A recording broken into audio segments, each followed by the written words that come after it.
So, you love talk radio? Then you'll love TalkStreamLive.com. TalkStream Live is always on, 24/7 with the best streaming talk shows. Find your favorite talkers and discover some new ones. It's free, readily available online or on any smartphone or tablet. Finding your favorite talk shows all in one place has gotten a whole lot easier. Just go to TalkStreamLive.com. Be sure to download the free apps from Google Play or the iTunes App Store. Go to Antique Obsessions for the hottest in jewelry, antiques, repurposed, solid sterling silver, one of a kind, handmade by Bruce and Jaja. Go to our Facebook, which is Antique Obsessions, or you can go to Etsy.com and go to Antique Obsessions, one word, or type it into your Google and find us there. Thanks. Tribal, primitive, rustic, Burning Man, punk rock. Conceptual subculture for the edgiest, most cutting-edge designs of jewelry today. Go to Etsy.com/shop/conceptual subculture, or one word, either by going to Google or search Etsy, ETSY.com, and type in one word, conceptual subculture. You will find the hottest designs using natural stones with wire wrap rings, rough, raw, genuine, semi-precious gemstone jewelry, solid sterling silver, copper, leather, organite, bracelets, pendants, chokers, men's copper cups with sterling accents, eco-friendly, repurposed, original, one-of-a-kind design earrings.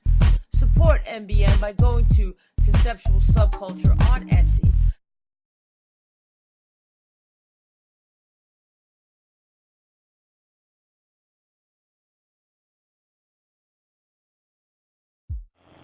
Warning, warning, everything I say is fucking crazy and should not be reinterpreted or reenacted because you will be either shot or NDAA'd.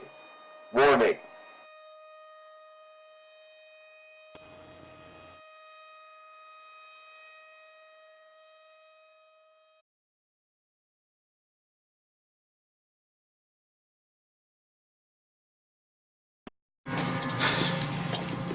So depressed.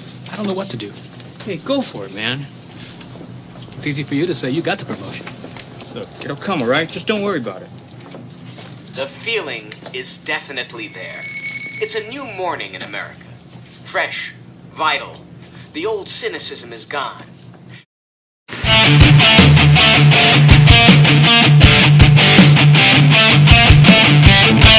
You're listening to the Bruce Montalvo Show on MBN Radio Network.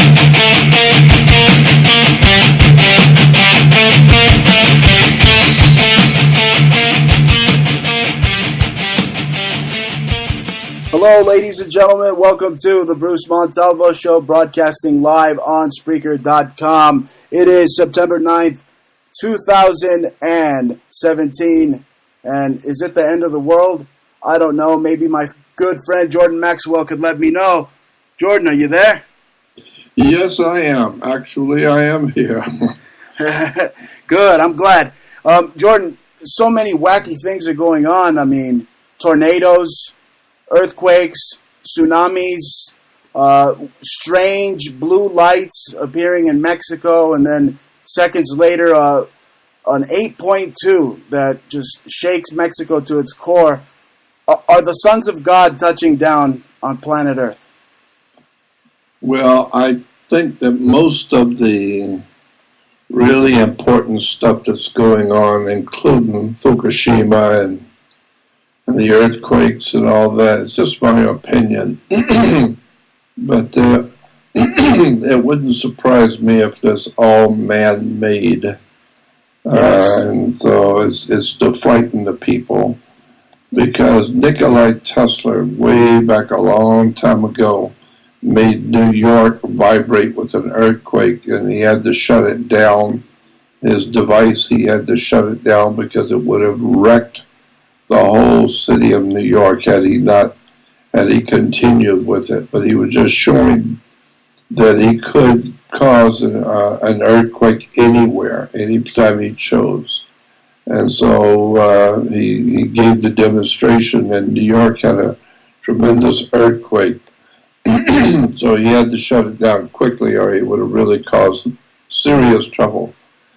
So I know that as far back as Nikola Tesla's day, that was back in the 20s and 30s, right, and 40s. We already had the humans, I should say, already had the knowledge and the expertise and the ability to cause great earthquakes. And we know that at least since 1950s, we've been able to control the weather manipulation and weather control has been perfected. We know how to cause hurricanes and cause storms to happen. We can stop storms from happening.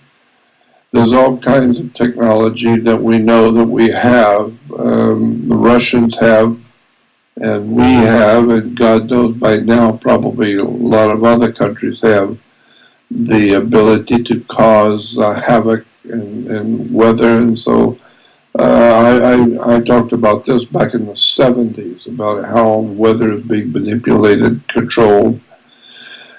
And the system that's used is called ELF, Extreme Low Frequency. ELF is a term that's given to the technology on how to cause hurricanes, tornadoes, twisters, all those kind of things we now know how to do. We've been doing it and playing with it for a long time. So that's why I totally am convinced that all these things that are happening in New Orleans and the Texas tornadoes and storms and hurricanes and all of this stuff, in my opinion, is man-made. And so we're using it. Certain people are using this technology to prepare the people to do what the powers that be want us to do. They want us to be frightened and afraid and scared, so that we will turn to government, and the government will protect you in this terrible storm. They will protect you. And the way they will do that is they'll put you into some sort of a prison-like establishment, and it's an old Kmart store or something, and you'll be given bread and water like a prisoner, and and your country is being destroyed. You're being destroyed. Your religions are destroyed. Your commerce, your country, your earth. All of it's being destroyed in front of you by a handful of people who know how to do this kind of destructive work technologically.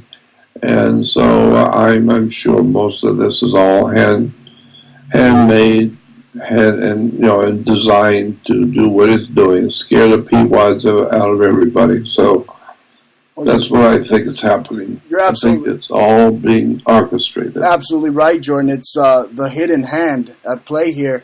I mean, weather weapons, let's just face it, they're not the stuff of comic book anymore. No, I'm afraid not. It's legitimate stuff now, and it's, anything that was in comic books years ago, we've already done. And so they had I can't remember his name right now, but the head of the Lockheed Skunk Works, that major military-industrial power, the Lockheed Skunk Works, which was developing all the high-tech stuff that's going on in our world today that we don't know anything about. Well, when that guy who was the head of Lockheed Skunk Works retired at a big party that was thrown for him, he said to the audience, "We have taken E.T. home." Wow. and then he went on to say, he added to that, "We have been traveling through the stars for many years that you didn't know anything about. We have the ability and the technology to travel among the stars. And we've been doing that for a long time. We just didn't tell you. And so what's to stop them from controlling the weather? Think about the extraterrestrial, travel throughout the universe and how incredible that all sounds. Well, the head of the Lockheed Skunk Works said, we've been doing that for years. We just didn't tell you. Right. So exactly, what's to stop them, Jordan, from controlling the weather? Nothing. If they could find a way through the firmament, through the earth, I mean, who knows what they can do, right? Well, that's exactly right. We know that that governments have. We know that China has, and Russia has, and we have. Ever since the 20s and 30s, 1920s, 1930s, 1940s. We've had the ability, the knowledge, and technology on how to control the weather, where to cause earthquakes, how we can actually cause droughts to go on for 7, 8, 9 years. Droughts, very, very simple, really, right, if you understand how the technology works. And again, if you want to do some research on it, just go on the web to YouTube and type in ELF, Extreme Low Frequency. And it will give you some of the background on how this technology that was developed back in the 1930s and 40s and 50s. Oh, yeah. Well, with and Tesla, how it's used today.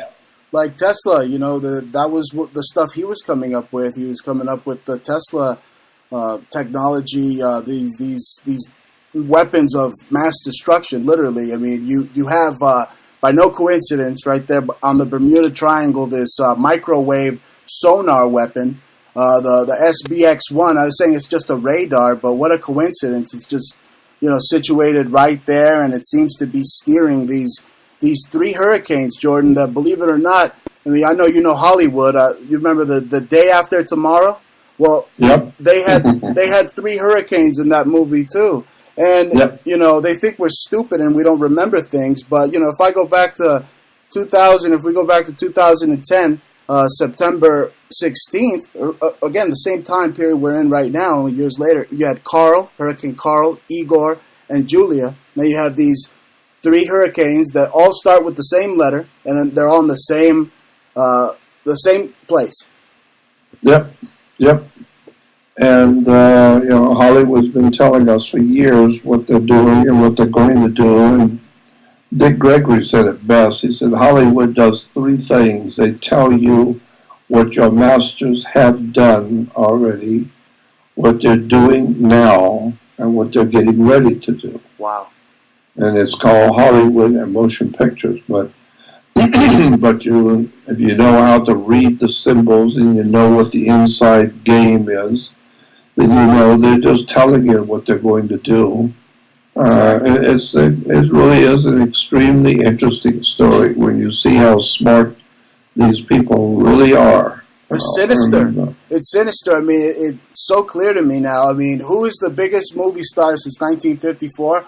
A giant lizard that destroys humanity. It's right there, right in front of us. Okay, Godzilla is basically like a metaphor for EMP, and we forgot another hurricane, Hurricane Kim Jong-un out there. So I mean, It's just, I mean, literally, they want us so scared that we pee in our pants, pee in the bed, and just like too scared to go anywhere, right, Jordan? Yep, that's about it. It's like a giant lizard ravaging us. No different. Look at on the edge of Alaska, going toward Russia, there are some islands off the coast of Alaska, and you go out to the very last island off the coast of Alaska. I think they're called the Aleutian Islands, but there's a series of islands. You go out to the very last island, and that's the closest America comes to Russia. And then on the Russian side, there are some islands off the coast of Russia that go out into the ocean toward the east, toward America. And so on the Russian side, at the last island that's closest to America, There is I heard about this back in early 1970, so I don't know how many years ago that was, 40, 50 years ago. But that there is a electronic operation going out there. It looks like a radio station, but it's not radio. It's a very large operation going on that island. And from what I remember, this is a long time ago, but from what I remember, there was a nuclear power plant on that island just to run that radio station. Just to run that station, it needed its own nuclear power plant. And so it tells you that whatever that station is, it's using a hell of a lot of electricity. And so they have to have their own nuclear power plant right next door to run it. Well, at that station, on the Russian side, are these big discs or cups like you see today in America with their dishes, the big uploading dishes, and it's connected to computers. And so what they do is they have these big dishes, like Goldstone, Arizona has these large, huge, humongous dishes, and they put into the computer where Russia wants to cause a hurricane or an earthquake or some kind of a tragic event on their enemies, or to do something like that. And so they configure where they want to do the damage first. Then they put it into the computer, and then the computer tells this one dish to aim in a certain place, and then the computer tells the second dish to aim at a different, like a 90 degree turn. And so one dish is heading one way and another dish is heading the other. Wow. And the idea is that they pump in an incredible amount of electricity, incredible amounts into these two dishes, and they send out electrical frequency in two separate directions. And then on the other side of the Earth, according to the computer calculations, on the other side of the Earth, these two powerful electrical signals crisscross each other on the Earth somewhere. And that's where the trick is, to decide where you want this to happen. You have to aim the dishes in a certain way and let the computer decide. And then you send this electrical signal to both of these dishes, and they crisscross each other on the other side of the Earth in a particular place. And depending on how much energy you put into them and the kind of frequency you're putting into it, it will cause an earthquake, or it will cause a volcano to erupt, or if you hit it in the ocean, then it will cause a hurricane to develop. And depending on how much power you pump into it, that's how powerful the hurricane is going to be. That's right. And so a few weeks ago, Putin, the premier of Russia, Putin, was being interviewed, and they asked him what did he think about about America's challenges to the Russian government. And Putin was very, very casual. He says, we have the wherewithal to take care of America if we want. We're not afraid of America. We could take care of that situation real soon, real quick. Oh, absolutely. Jordan, the Russians were the ones that were in charge of HARP way before the U.S. got a hold of it. I mean, that's right. The U.S. got a hold of it around 1991. That's when it ended in Russia.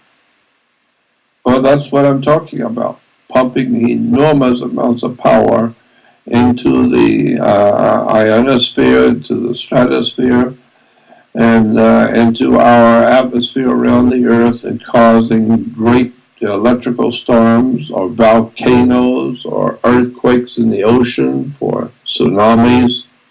There's no doubt in my mind, no doubt whatsoever in my mind that the Fukushima was a man-made event. Yes. Fukushima was it was overwhelming and obvious. This was a man-made event, purposely done. And has it triggered this hurricane, which they're also calling a nuclear hurricane? I mean, what was it created out of that energy from Fukushima, that dark energy? I mean, they're playing God. They're playing, God on the plane, Jordan. Yeah, but in doing so, they are heading the human race into a destiny that will not be able to, will not be able to get away from. We will not be able to work our way out of it. The guys who are running this planet are purposely driving the whole human family on the earth into oblivion. They're just destroying civilization everywhere, destroying governments. And so what it amounts to is that power corrupts, and absolute power corrupts absolutely. And these are dark sorcerers, literally controlling the elements of the earth, like it's alchemy. I mean, I've heard you say it. These are dark magicians, dark occultists at work, and they're literally manifesting demons onto humanity using these Leviathan-like in power weapons that could influence the weather. Yep.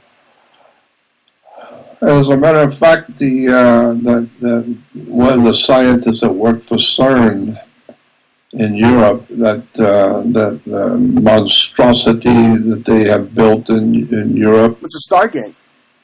Which is a Stargate kind of thing, and but he is probably one of the most interesting of all the people I've heard. I've heard all the scientists talking about it, right. All different kinds of researchers and people who are knowledgeable about this kind of science.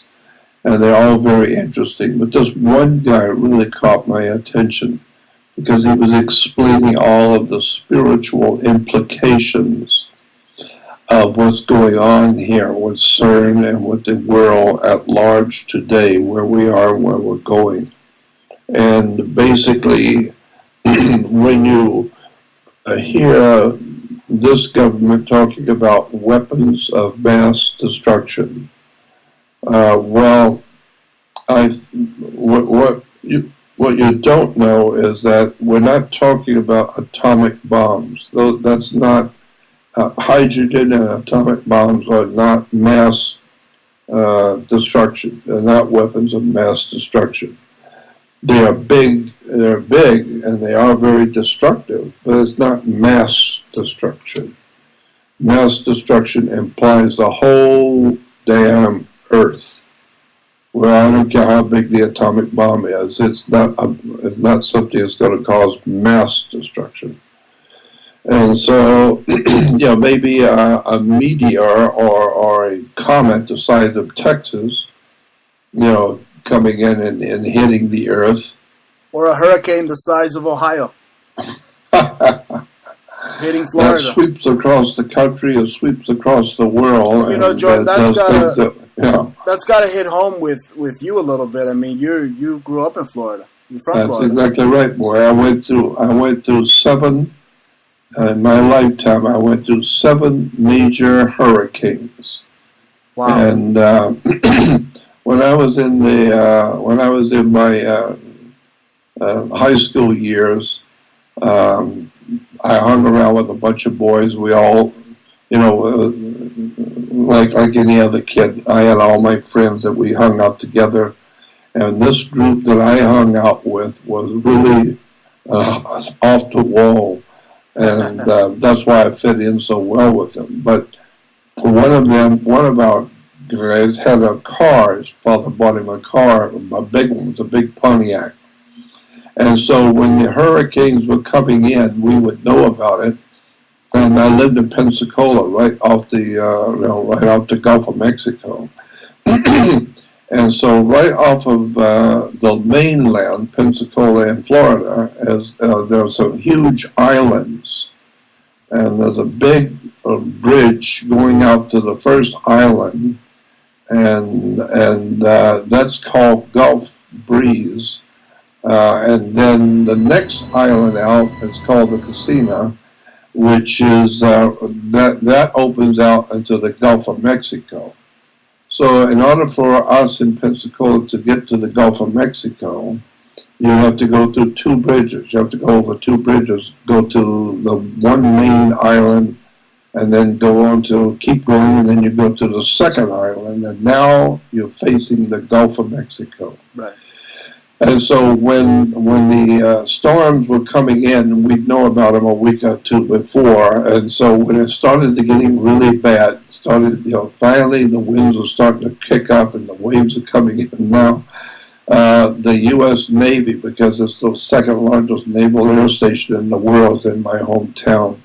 And so the Navy would go over to the two islands with Navy troop carriers and jeeps and trucks and help the people get off the island. They would bring them back and put them on the naval base or take them to a safe place to wait out the storm. Right. And so there will always be huge lines of cars on both bridges getting away from coming onto the mainland to get away from the storm that's coming. Well, back then the world was different than it is today. Excuse me. Back then there was more freedom. You had the rights and freedoms that you don't have anymore. And so that since we had the freedoms to do things we can't do today. So we boys, there's about 6 of us, we get the one guy who had the car, and it was a convertible. It was a Pontiac convertible. Nice. And he would come by and pick us all up at our homes. He would come by and pick us up one at a time. And there'd be about 6 or 7 of us in the big Cadillac convertible. And we'd drive out onto the islands as the Navy and all the people were scrambling to get off the islands.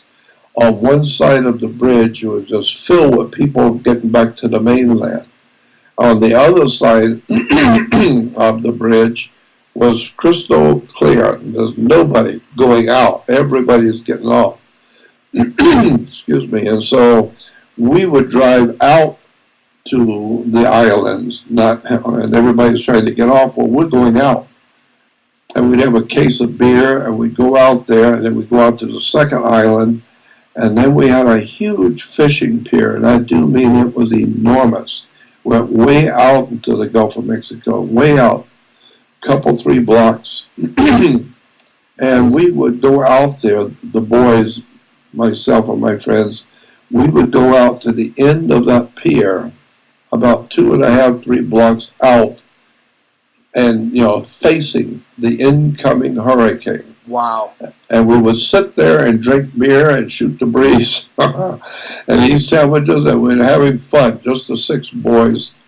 And we would watch the hurricane. We'd watch the waves getting bigger and bigger, and the dark clouds. You could see all this dark black clouds on the horizon, and we knew the hurricane is coming in, and she's coming fast.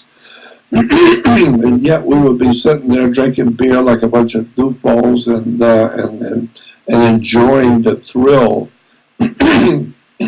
of getting that close to nature. Right. I mean, good thing you weren't surfing out there like this. You could take a time out, Jordan. Excuse me. And so, get a glass of water, my friend. When it got to be so bad, when the waves were almost up to our feet, because we were very high up on a very big pier, but when the waves are now right under our feet, and the whole pier, every time the big wave would come in, the pier would shake and sway. Right. And we could feel the entire pier swaying from the power of the wave hitting us. And so it became obvious, we all agreed, it's time to get the hell out of here and get out of Dodge. It's time to get out of Dodge, or like you say, from the Yep. Bible. Get the hell out of her, right? Yeah, and do it now if you're going to do it at all. You know, Jordan, and so we pack up our stuff real quick, all 6 of us, and we run back on that pier.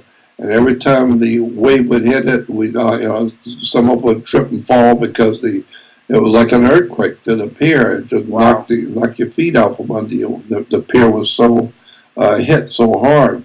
And so we got back in the car. It's now pouring rain. The wind is now really bad, and the waves are coming in huge. And we crank up, and thank God the engine cranked up, and then we would race out of there to get back on the bridge. Well, when we got on the bridge to get back to the mainland, it was all empty. Everybody with any brains is already gone. Ghost town. And right so now. We would speed across that bridge, which was stupid to start with. Speeding across a bridge during the coming storm. And then we hit the second bridge, and there's nobody there either. No military, nobody, nothing. And by the time he got us back to our homes, and I got back to my house and found out my family wasn't there, so I had to assume that my family went to my aunt's house, my mom's sister, because she had a huge, big brick house that was very well built. We were in a wooden house, but my aunt lived in a very, very sturdy brick house, so I just assumed that's where my family went. And so they drove me down to my aunt's house, and sure enough, my mom and dad were there, my brother, and other family members were there too. And so we went through 7 major hurricanes in my lifetime, and I remember looking out the window one morning during one of the really worst hurricanes, and I saw double semi-trucks, big double trucks, bent in two. And they're bent in two, and then they're going down the street, just destroying cars and property. As they're going down the street, they're being blown down the street, and they are scraping both sides of the street with cars parked. And so I saw trucks being blown down the streets and tearing up cars as they were going. And then after the hurricanes were finally over for 2 or 3 days, we stayed with my aunt until things were really calm again. And then we went out, and boy, what a destruction, what an incredible sight, with huge, enormous trees and big buildings over on the side, and trees especially everywhere, all pulled up to roots. Wow. They just pulled up by the roots. So I've been through 7 major hurricanes, and I've been through all of the major earthquakes. Since 1959, I went through all of the big earthquakes in California, all the hurricanes, all of the tragedies. I've been through all of it. I've been there and done that. At 77 years old, I look back on my life, and it's just a wonder that we're even alive. And some of the stupid things I did, the other boys with me, some of the stupid stuff we did, it's a wonder we're alive. But sounds there was somebody watching over us, and you know it. Sounds like me at 15 too. We're not that different, Jordan. But I'm really scared shitless. Actually, I have nephews, brother-in-law, his family, and my granny-in-law. I got them all out there in the Hollywood area, the Boca Raton area. I mean, I'm really scared right now for them. Just knowing what we know, that this is a man-made weather weapon. I'm scared shit. I'm trembling like a dog. Eating razor blades, shitting them out, Jordan. Yeah, I'm telling you, if you go on the web and go to YouTube and see. It's frightening to me. Yes. Excuse me. I've got a bad lung problem here. Oh no! If you want to take a time out, Jordan, take a glass of water. No, I'm all right now. Anyway, good.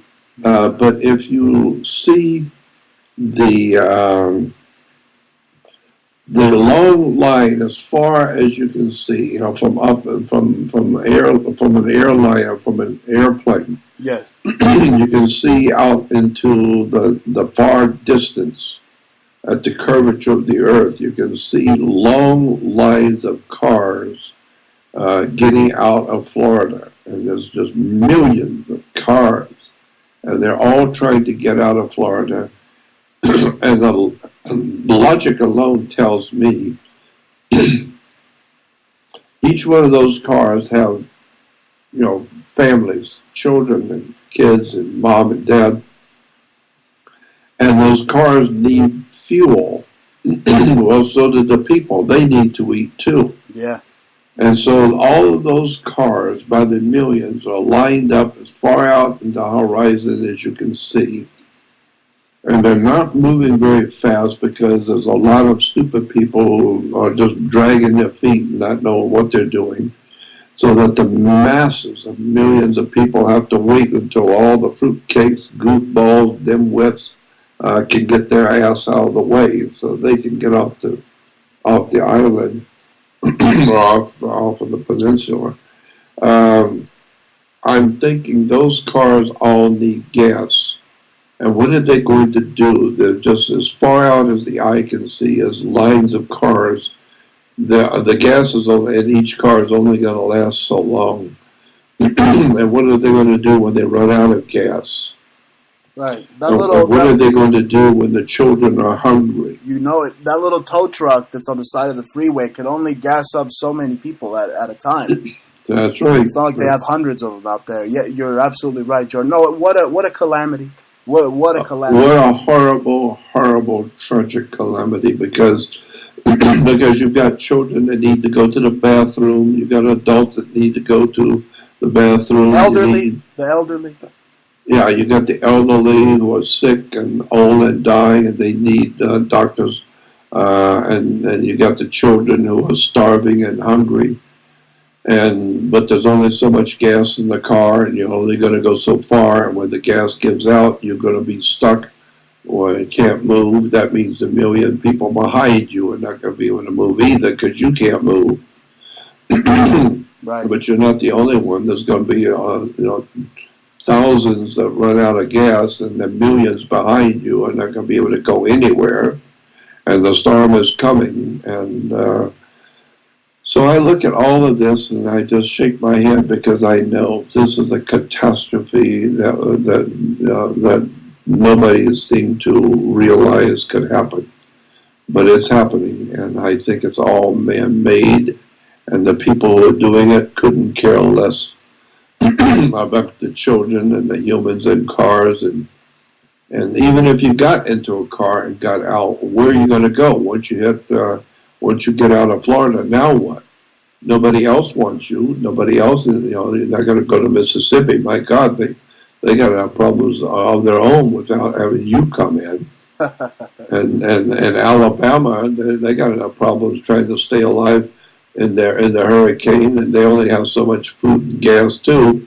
And now you and 1 million more like you are hitting Mobile, Alabama. They don't have room for 5 people, much less 5 million. It's all a bunch of ants fighting over one crumb.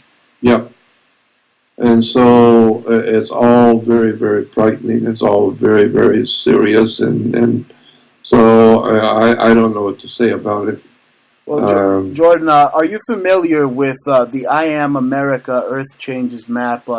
It's this map by Dr. Lori Del Toy, and a couple of, I think 2 authors came up with it. Yeah, but it literally shows California, Oregon inundated, the exact disaster path of Harvey in Texas, and even what could happen right now in Florida with Irma, and New York. Forget about it; it's gone. So I mean, is this map going to come to fruition? I certainly hope not, but it's looking like it. It's insane. Well, there's been quite a few organizations and people who come out with these maps that show dire death and consequences to America. What was that first one? Many years ago, Art Bell had this guy on talking about the end of the world, etc. And Art Bell just loved him and had him on every weekend. Can't remember his name right now, but he put out this big map about the end of America. It's going to be on the whole West Coast is going to be underwater, and the whole East Coast is going to be destroyed and all that. And I don't remember his name, but since then there's been about a dozen more organizations and people coming out with these maps of destruction, etc.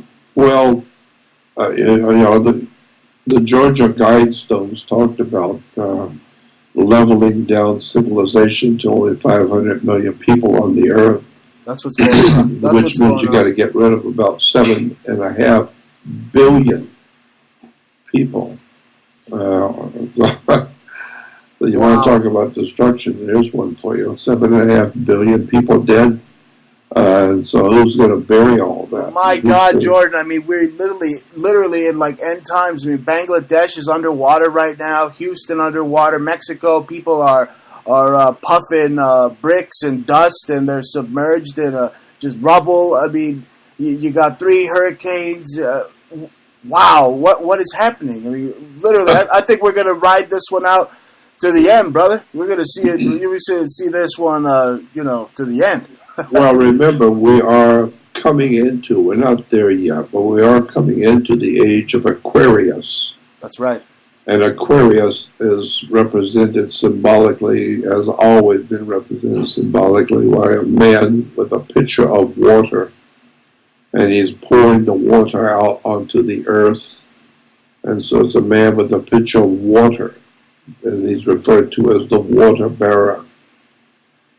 And so today we're looking at the coming of the age of Aquarius. It won't be here for another, I don't know how many hundreds of years.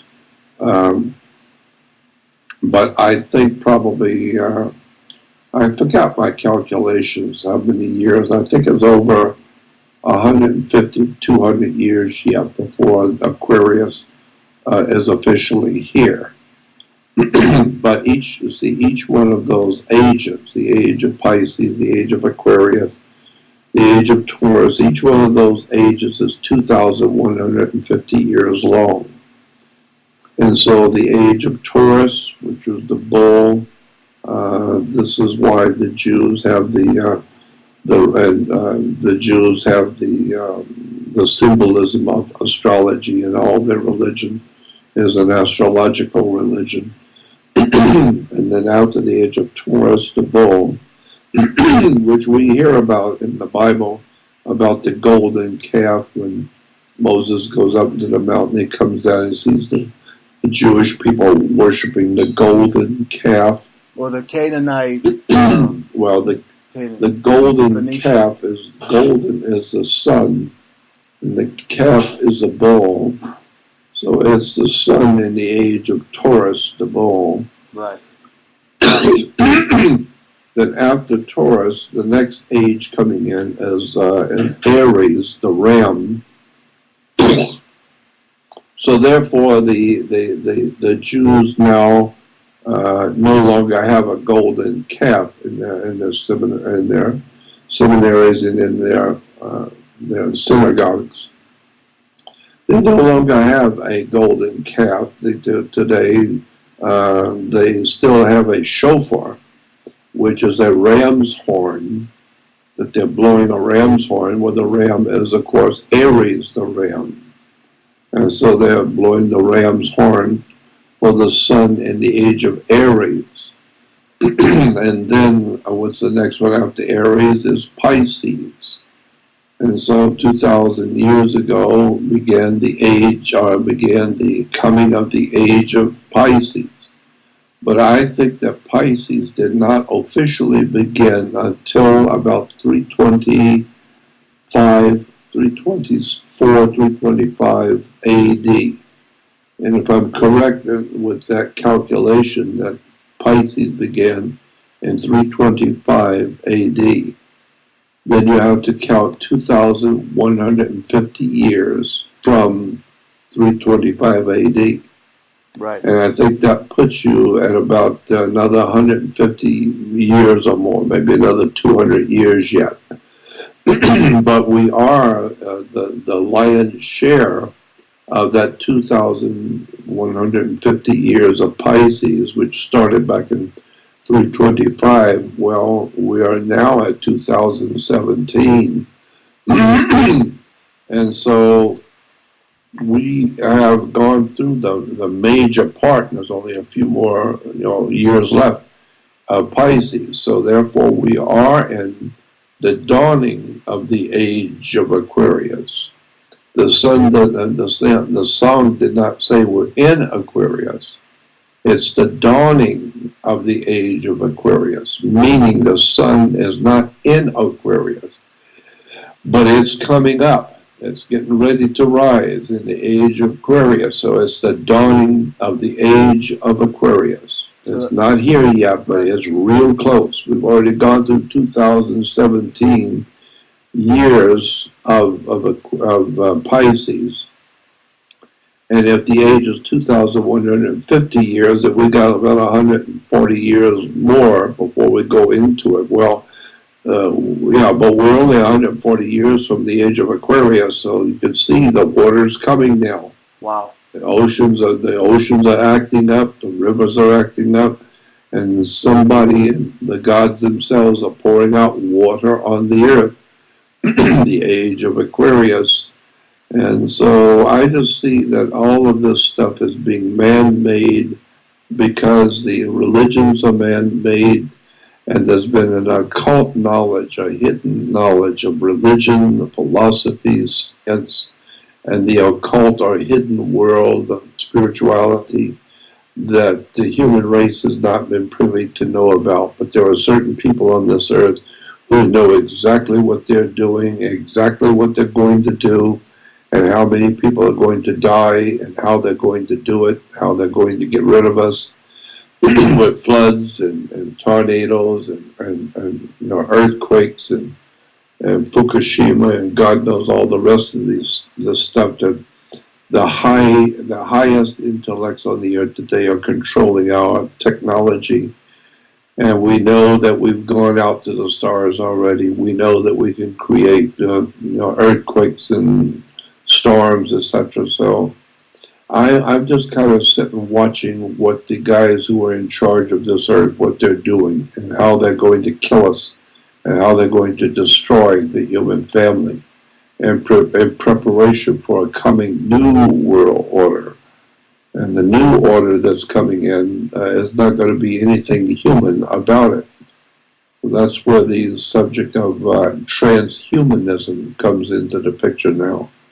We're seeing a whole new effort put on crossbreeding animals with humans and crossbreeding humans with computers and putting human cells into computers so the computer can think like a human. Wow. And then eventually maybe there's going to be some kind of an alien nation of aliens who are going to come here or who are already here, and they are blending themselves with humans so that eventually the whole human race will no longer look like anything you've ever imagined. We're going to be a robotic droids with computerized brains and computerized lives, and there's going to be no freedom, no liberty, no justice, no kindness, no concern for older people or children, no women, no concern for anybody. It's just going to be a whole, like I've said before, a prison camp on earth. It's going to be computerized so that the masters who own the human race do not have to worry about your opinions anymore. They don't have to worry about what China thinks or what Russia thinks or what America's going to do or South America. They don't have to worry about none of that. It's going to be all computerized. Everybody's going to be locked into a computer. Yeah, just look who ran IBM, the Nazis. Yeah, I mean, that's exactly right. They know what they're going to do, and they know what they're going to do. They want to say that it can scapegoat Satan. They'll be like, "Oh, it's all Satan's fault." Really? It's really Satan's fault, and they don't even know the difference between Satan and Lucifer. But you do. Yeah. Well, Lucifer is actually Jesus. If you want to get technical about it, you go into the Bible. And but you could tell like this story a million times till you're blue in the face. But certain idiots are like, they don't see the metaphor. No, I know. They're not supposed to. Only those who are supposed to see will. Right. That's why the Bible has Jesus saying, "You have eyes, but do not see. You have ears, but you do not hear. And with your heart, you don't get the sense of it." And so that's the case today, that people are hearing, but they're hearing, but they're not hearing. They're listening. They're hearing, but they're not listening. And they're seeing, but they don't see with their eyes. And so, I don't care. I just do the best I can because I'm like a watchman on the wall, so to speak. In the military, the way it's always been for thousands of years, when the troops are at night, they want to sleep. Well, not everybody can sleep because you're at war and you have enemies. So the enemies are going to hit you when you least expect it. So, and the least expected is when you're sound asleep. And so you have sentries, you have guys who are appointed by the military, to stay awake and keep your eyes open, looking through the telescope and looking through the binoculars, and keep your eyes open for any problems that's coming, so you can wake up the rest of the troops. It's war all the time. War on the civilian. War on you and me, and the American people. That's exactly right. And so there has to be somebody staying awake to see the trouble coming and to warn the people.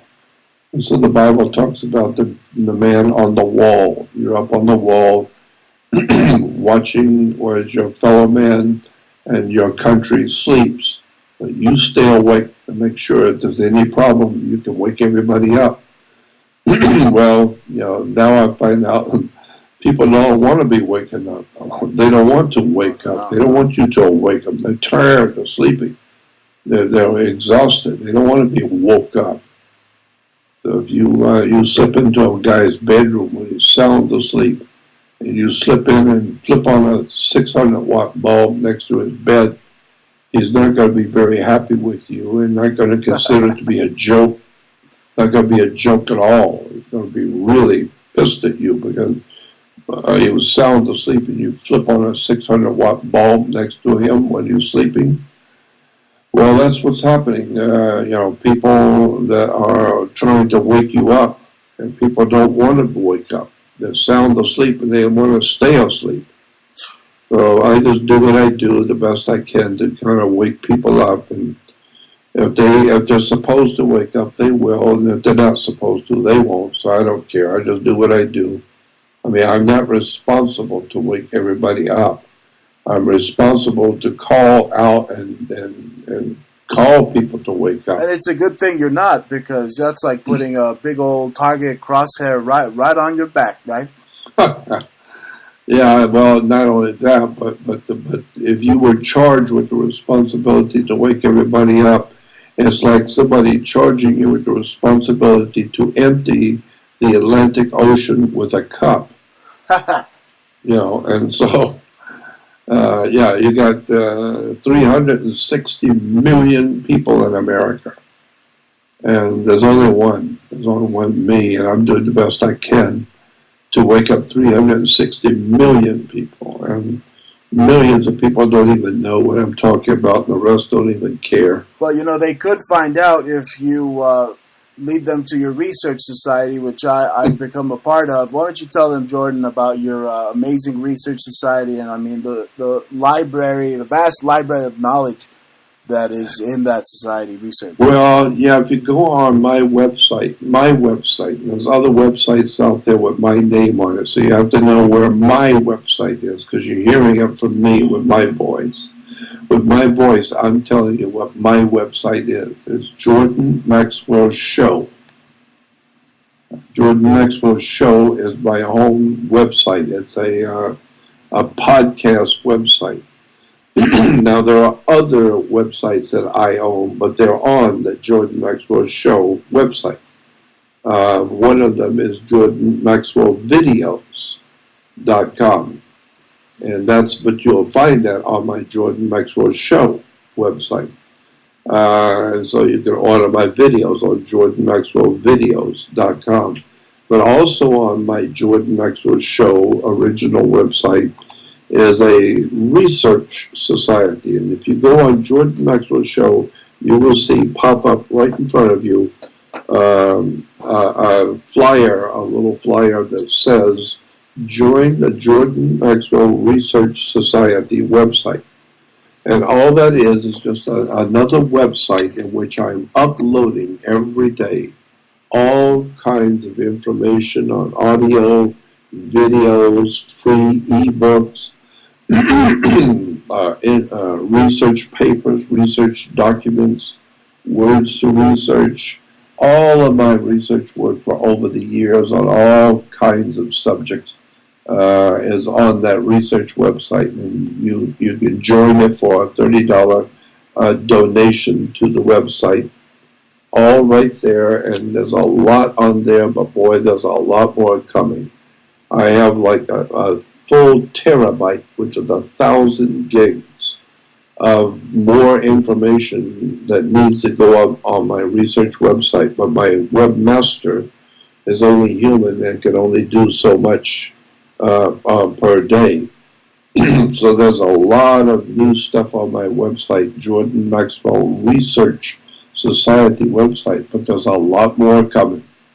And so, like I said, you can join it for a $30 donation to the website, and it's all right there on Jordan Maxwell Show. Amazing. Now, we're speaking with Jordan Maxwell. You're listening to Saturday Night Montalvo, Bruce Montalvo Show, broadcasting on Spreaker.com.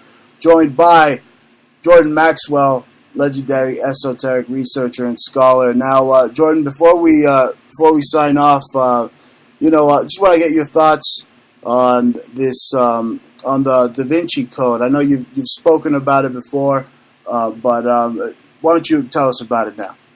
Well, I think that my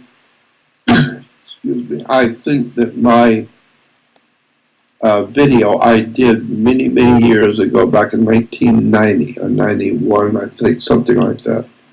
I did a video called, which I didn't have a name for it, and so it became known as the Basic Slide Presentation.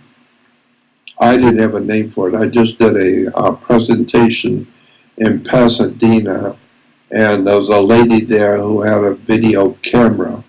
And so she wanted to know if she could videotape my presentation. So I was doing a slide presentation on the secret societies and all the hidden knowledge of the world, on symbolism and governments and all that kind of thing. And so she videotaped the first 2 hours, but I actually did 4 hours. And so at the end of the 2 hours, I took a break, and then she came up to me and she said, I videotaped the first 2 hours. I don't have any more tape for the next 2. But I feel that this is really your work, so you should have it. So she gave me the 2 hour tape of my presentation. And I told her, I thanked her, and I put it in my pocket.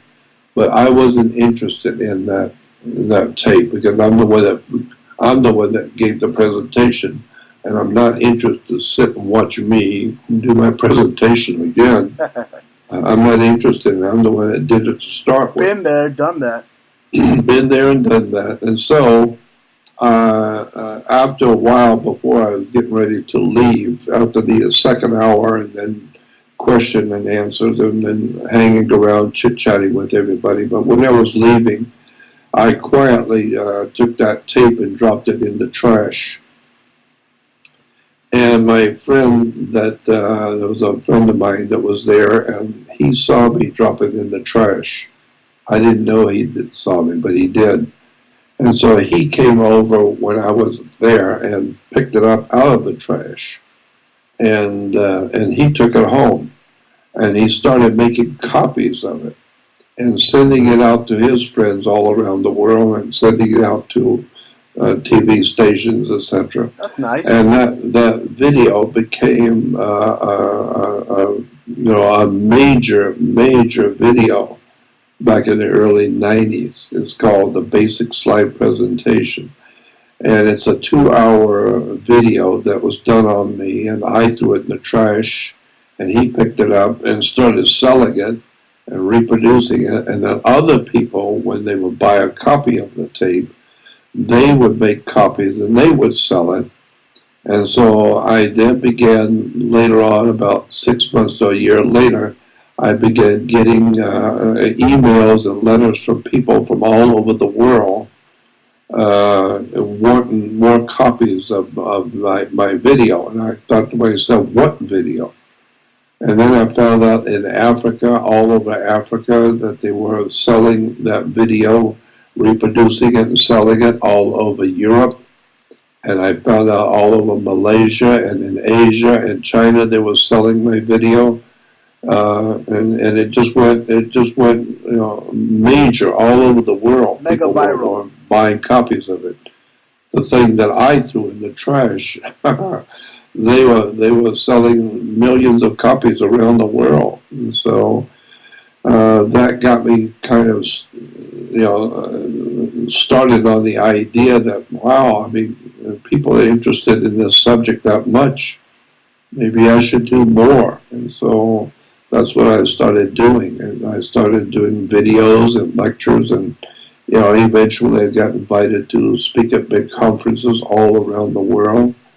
So all of that said, that's who I am and that's what I do. And I've been doing it now for 58 years. 2 years from now, it'll be 60 years I've been speaking to audiences and trying to wake people up and show them what's really going on the earth. So if you are interested in this kind of dark and strange research into the world you live in, just go on JordanMaxwellShow.com and join the Research Society. It's only a $30 donation one time for a lifetime subscription. Jordan Maxwell Show. It's definitely well worth it. But about the Da Vinci Code, I mean, you exposed it. I mean, you've been saying for years, exposing Jesus basically as a metaphor. And this movie, it basically just it tried to pass off that that he existed, which is total metaphor. So it was just a total farce. It was trying to take from a druid. Well, let me say this: that you're talking about Da Vinci Code. Yes. And that was Brown, is his last name? Dan Brown, yes. Dan Brown. Well, I have no respect whatsoever for Dan Brown. None. Yeah, he stinks. I have no respect for him whatsoever. I have no respect for what he has done with that book.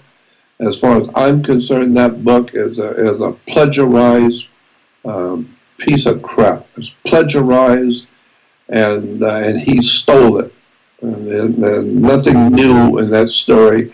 That story was written many years before Dan Brown's name ever appeared on it.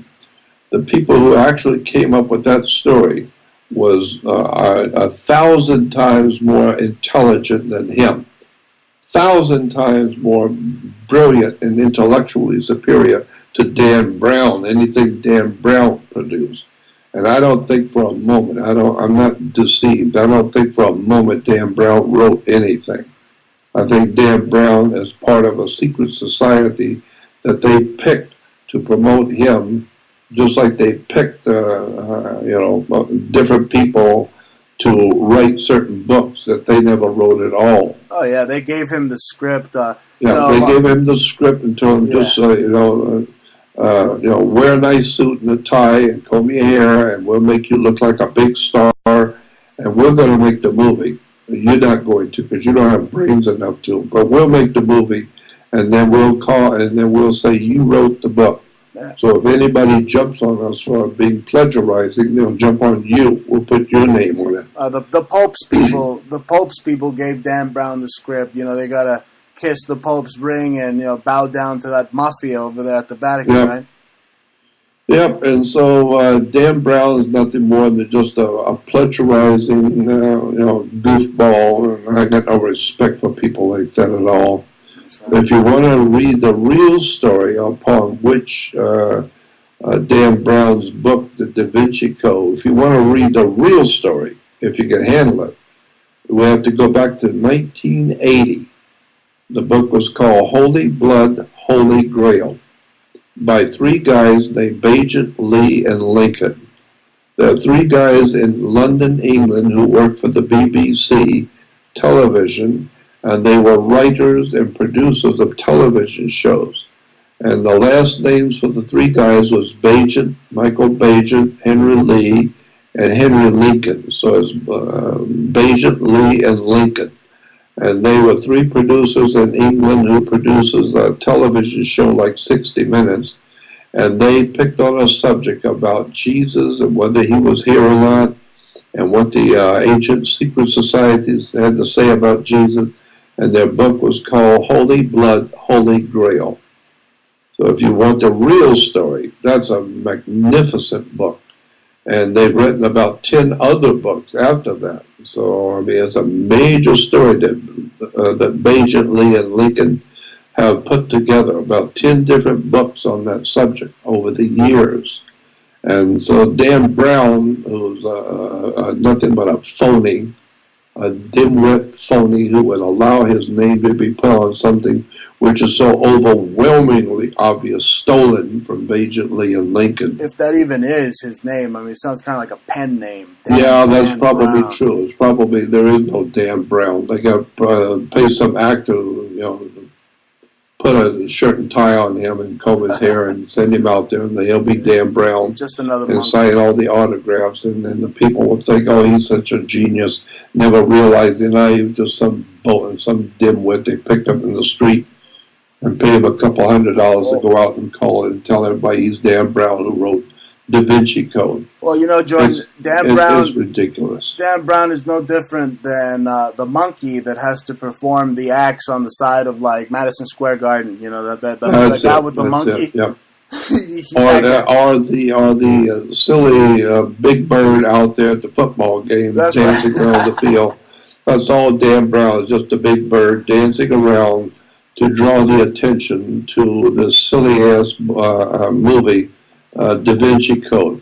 Absolutely ludicrous and stupid. Yeah. But that's okay. It was made for the Americans and made for the Western people for entertainment. It wasn't supposed to be intelligent. It wasn't. It did kind of raise... You will also see that nobody is touching the book Holy Blood, Holy Grail, which was a historically accurate stuff in that book. The rest of Dan Brown's thing was all about imagination and nonsensical Hollywood stuff. If anything, the movie just showed some historical, druidic temples that originated, the Knights Templar. It kind of delved into it just a little bit, but it was so watered down. Very briefly. But Dan Brown, as far as I'm concerned, I have no respect for. He's lower than the lowest. I would never have the guts to do that. To take a very famous story written by some very impressive, intelligent guys who have put together a really brilliant book, and then a couple of years later, I take that book and I write a movie based on that book, and I change all the different subjects and change it all, and then present myself to the world as Dan Brown, the Da Vinci Code. Despicable. I mean, I don't have that kind of guts. I wouldn't do something like that, because I would know. I'm not stupid. I know there's going to be a lot of people who are going to know I'm just a lying, a plagiarizing liar that didn't write anything. So I would never subject myself to that. But if he's making enough money that he doesn't mind being ridiculed by people like me who know who he is and know what he's done.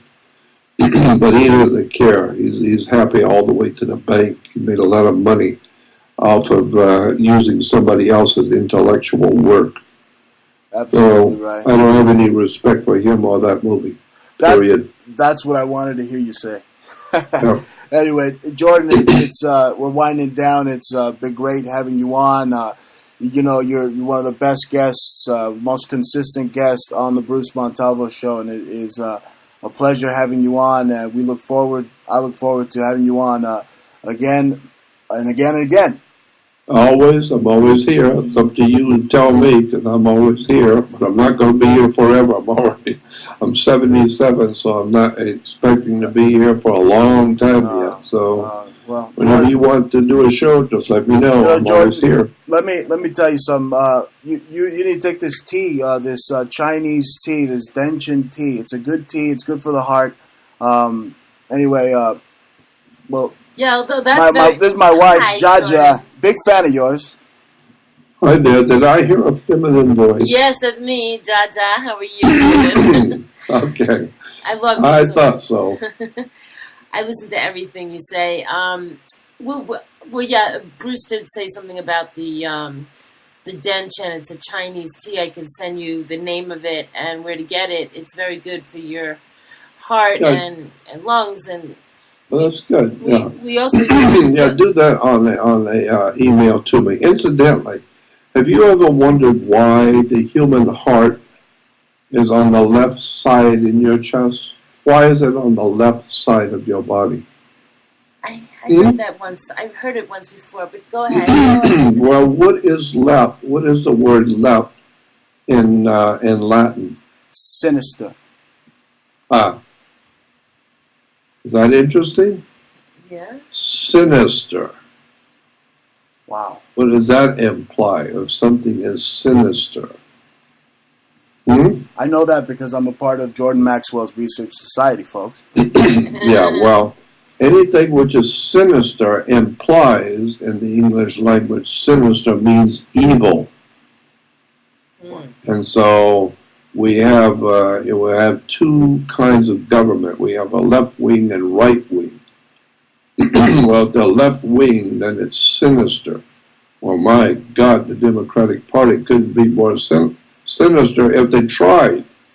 Yeah, that's for sure. And so that's why the heart is on the left-hand side. Wow. Because left is sinister, and the Bible even says that. The heart is treacherous, and who can know it? And it's true, because the human heart has the ability, which most people don't know. The human heart has the ability, we've proven it in tests, that it has the ability to think on its own. So you actually have two motivating brains that operate your person. One in your head and one in your heart.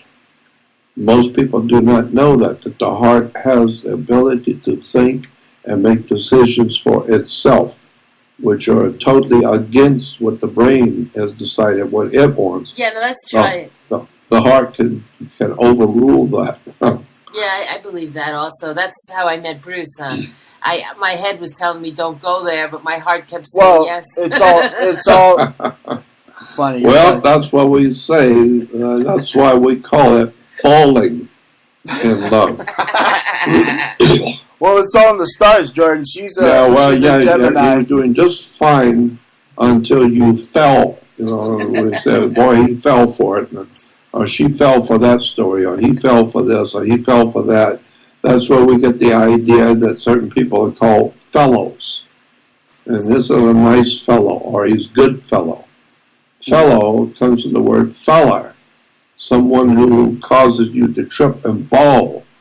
He's a feller, and so that was a word that was attributed in what we call the Hebrew language to the Anunnaki, were called fellers, because they cause people to fall.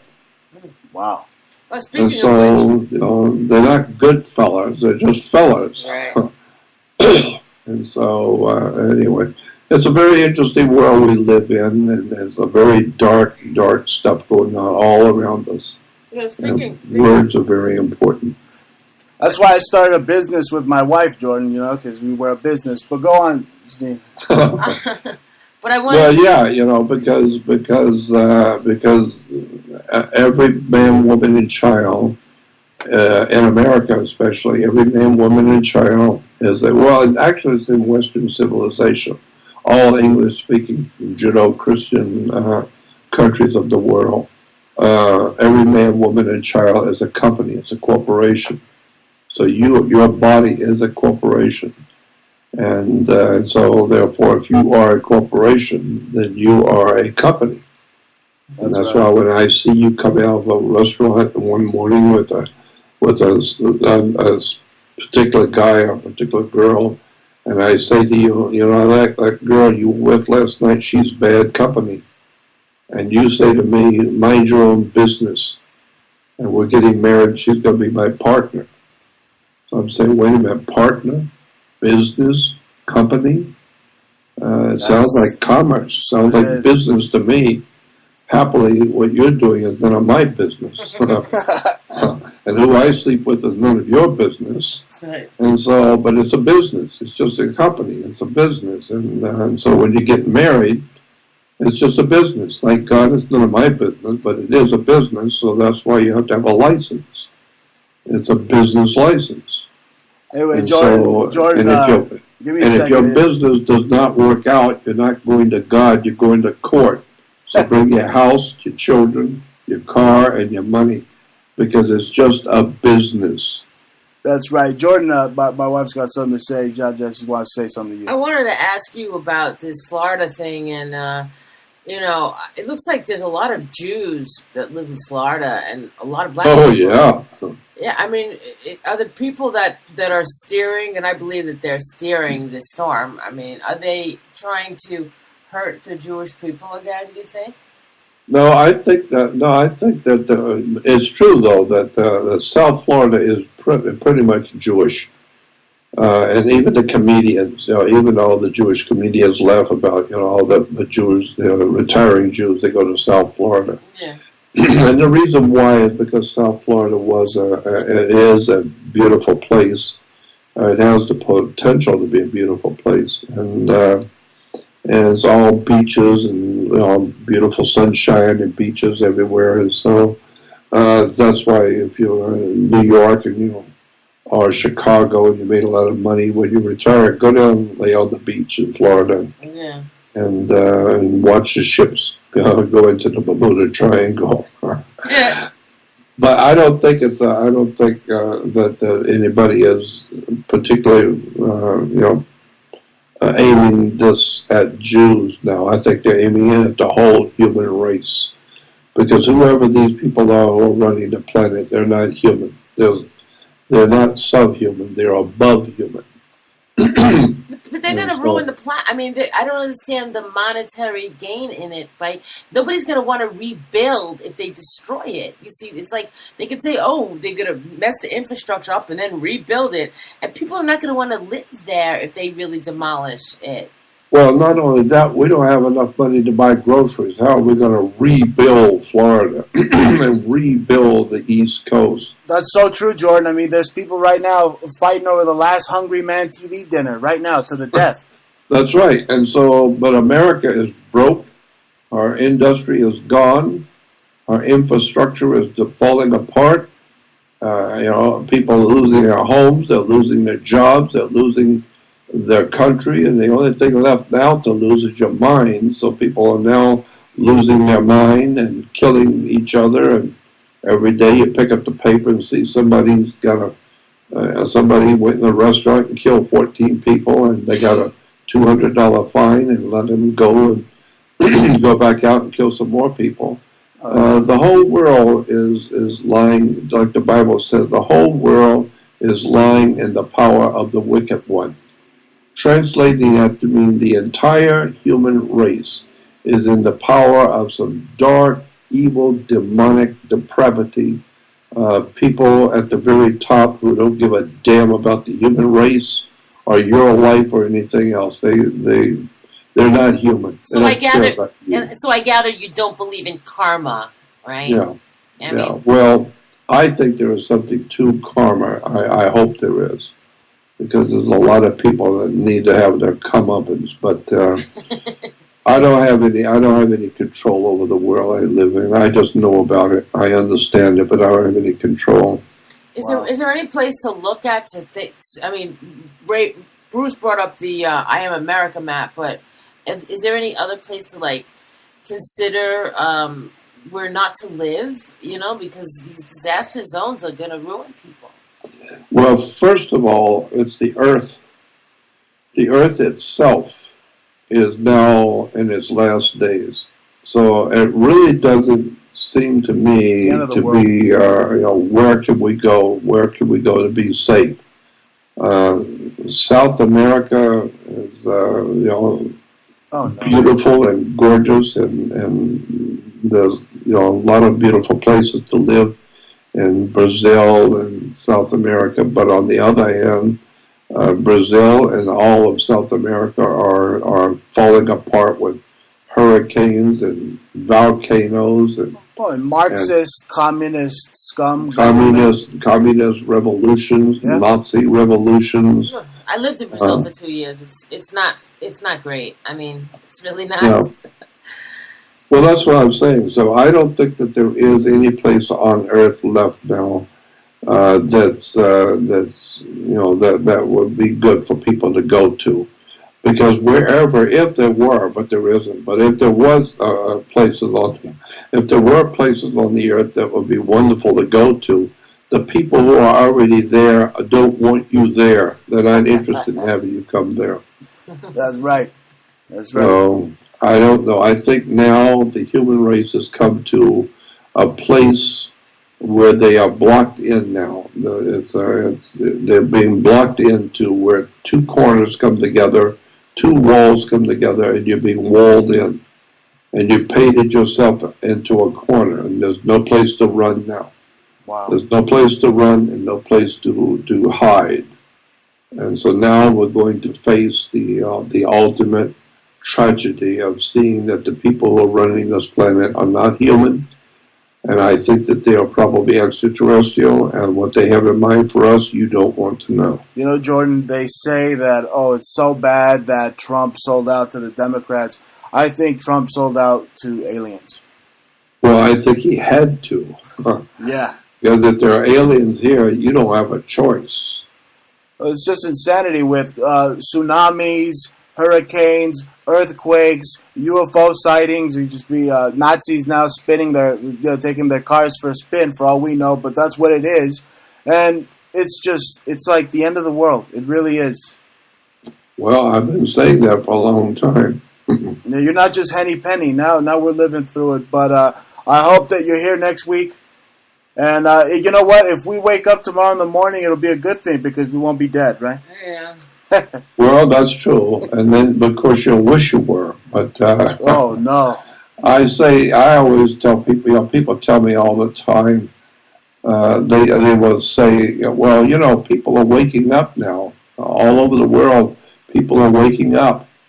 To which I say, well, first of all, that's what prisoners do. When you're in a federal prison and you got 40 years sentence, every morning you wake up. But it doesn't do you any good. You might as well go back to bed because you're not going anywhere for the next 40 years. So why wake up? Stay in bed. And so, but there's a light at the end of the tunnel. Yeah, it's a train coming, airhead.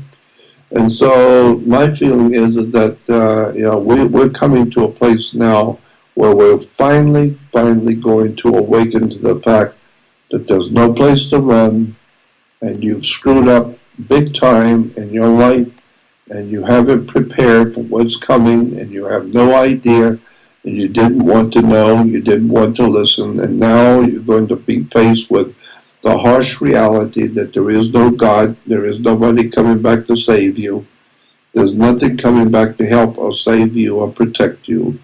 And the only thing you had going for yourself was your own intelligence, and you gave that up a long time ago. So now we're going to pay the price for, the idea was play now and pay later. Yeah. So that's what we're doing. We've been playing all this time and having fun, sex, drugs, and rock and roll, and ball games and football games and all the entertainments and movies. But now the end is coming, and the whole world is now beginning to see we have to get out of here. We got to get in a car and get out of here. There ain't no place to run to. And if you do run, there's going to be 40 million more people out there on the highway before you. So there's no place to run. Now you're going to have to just sit back and watch the end come. And now I know there are going to be people who want to know. Now they want to know. I've been trying for 60 years to tell them, but nobody's listening. Yeah, I told my little 10-year-old nephew. I mean, he always asked me for conspiracies.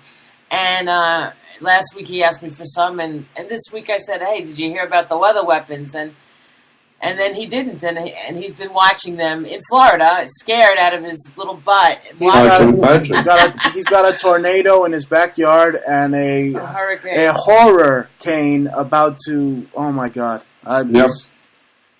I really feel sorry for young children, for young people, because they are innocent. They don't know. And the parents are they're worse because they don't know either. You know, I tried to tell them too. Hey, get out of Babylon. You know, like you say, and you know they're not listening. Well, not listening. They don't know. I just pray that they're safe. And I have a lot of young people writing me and wanting to, they want to tell me how they are following my work and they appreciate my work, but they are losing their friends and nobody wants to talk to them and they're losing their friendships and their boyfriend and their girlfriends because of pursuing this kind of knowledge. And I said, well, yeah, but that's the story of the New Testament. I mean, Jesus, he came to teach and to help and to cure people and to help people and to enlighten you. And, what did they do for him? They put him on a cross and spit on him, and he died on the cross. Well, yeah, they pardoned Barabbas, the criminal. Give us Barabbas. We want Barabbas. We don't want to talk to Jesus. We're not interested in the truth.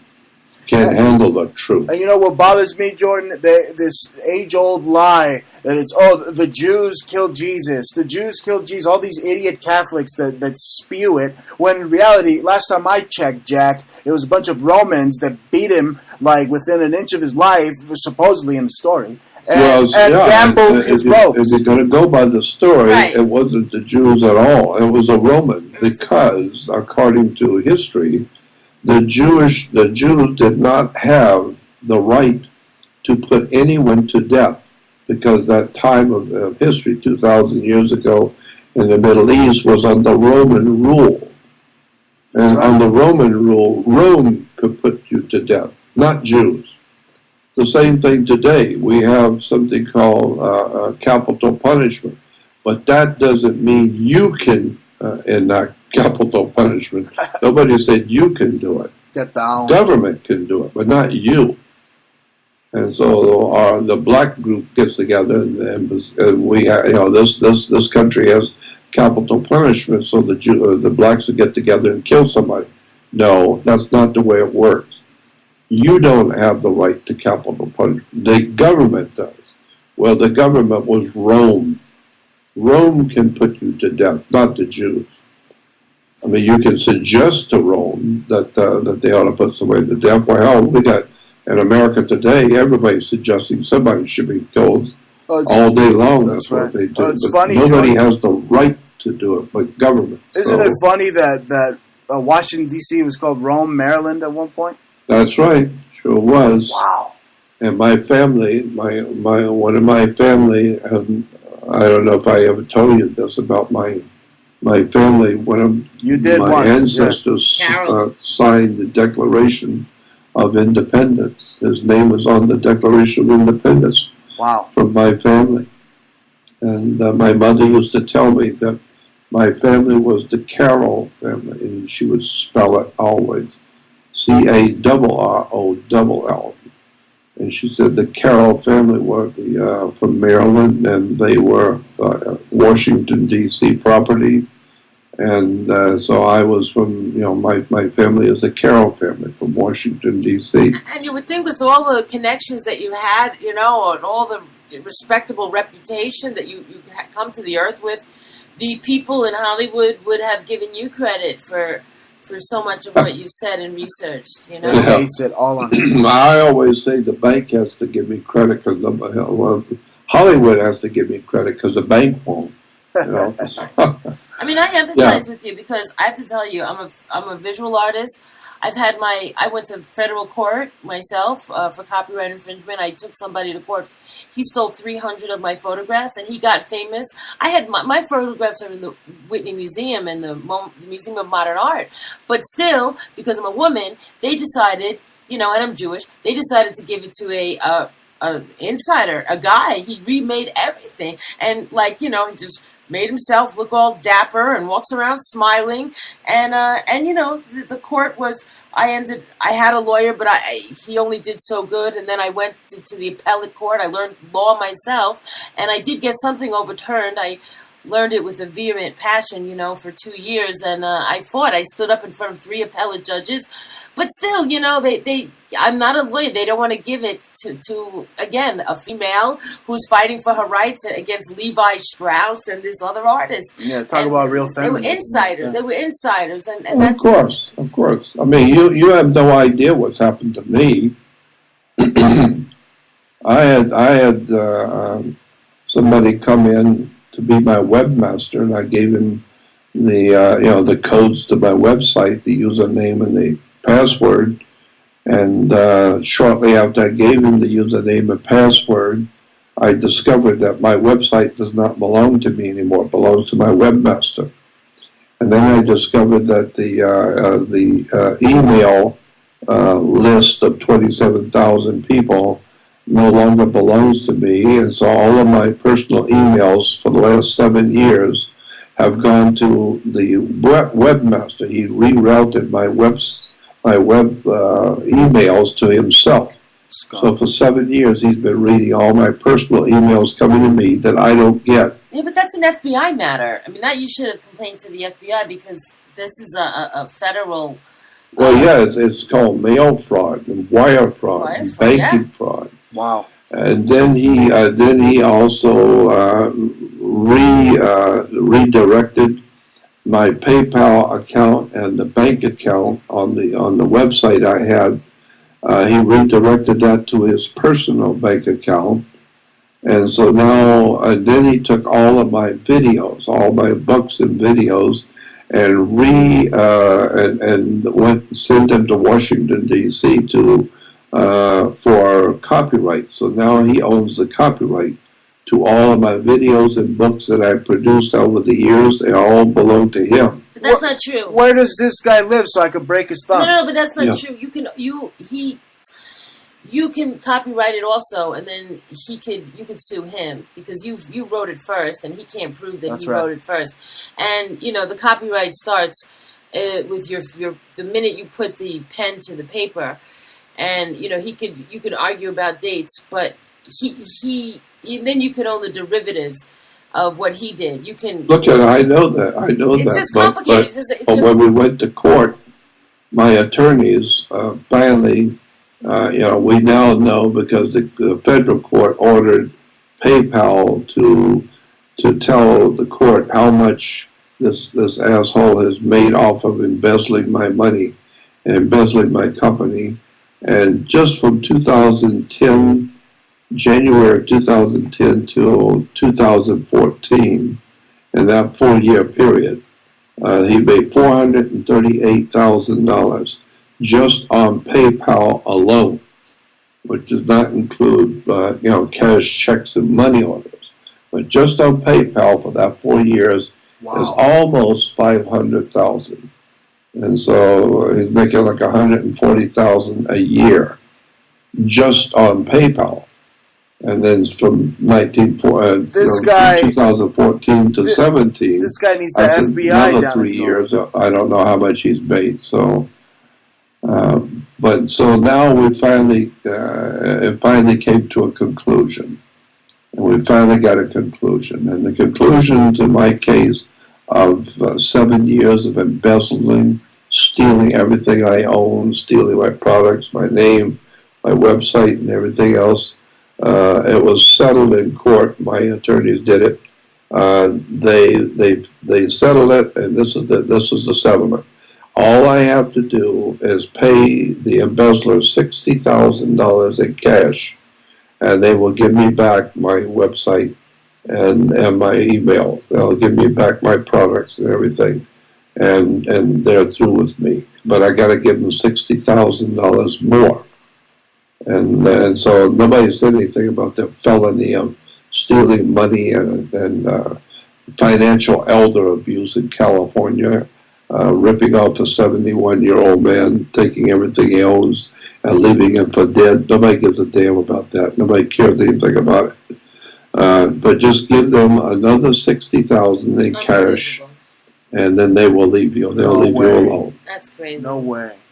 So that's where I am now. I got to give them $60,000 in cash, and so I told my lawyers, I said, I don't have $60 for groceries. How am I going to give $60,000 to these asshole embezzlers, who everybody, including the court, knows they're felony criminals, embezzlers, and yet the court and my attorneys are all happy with this new arrangement.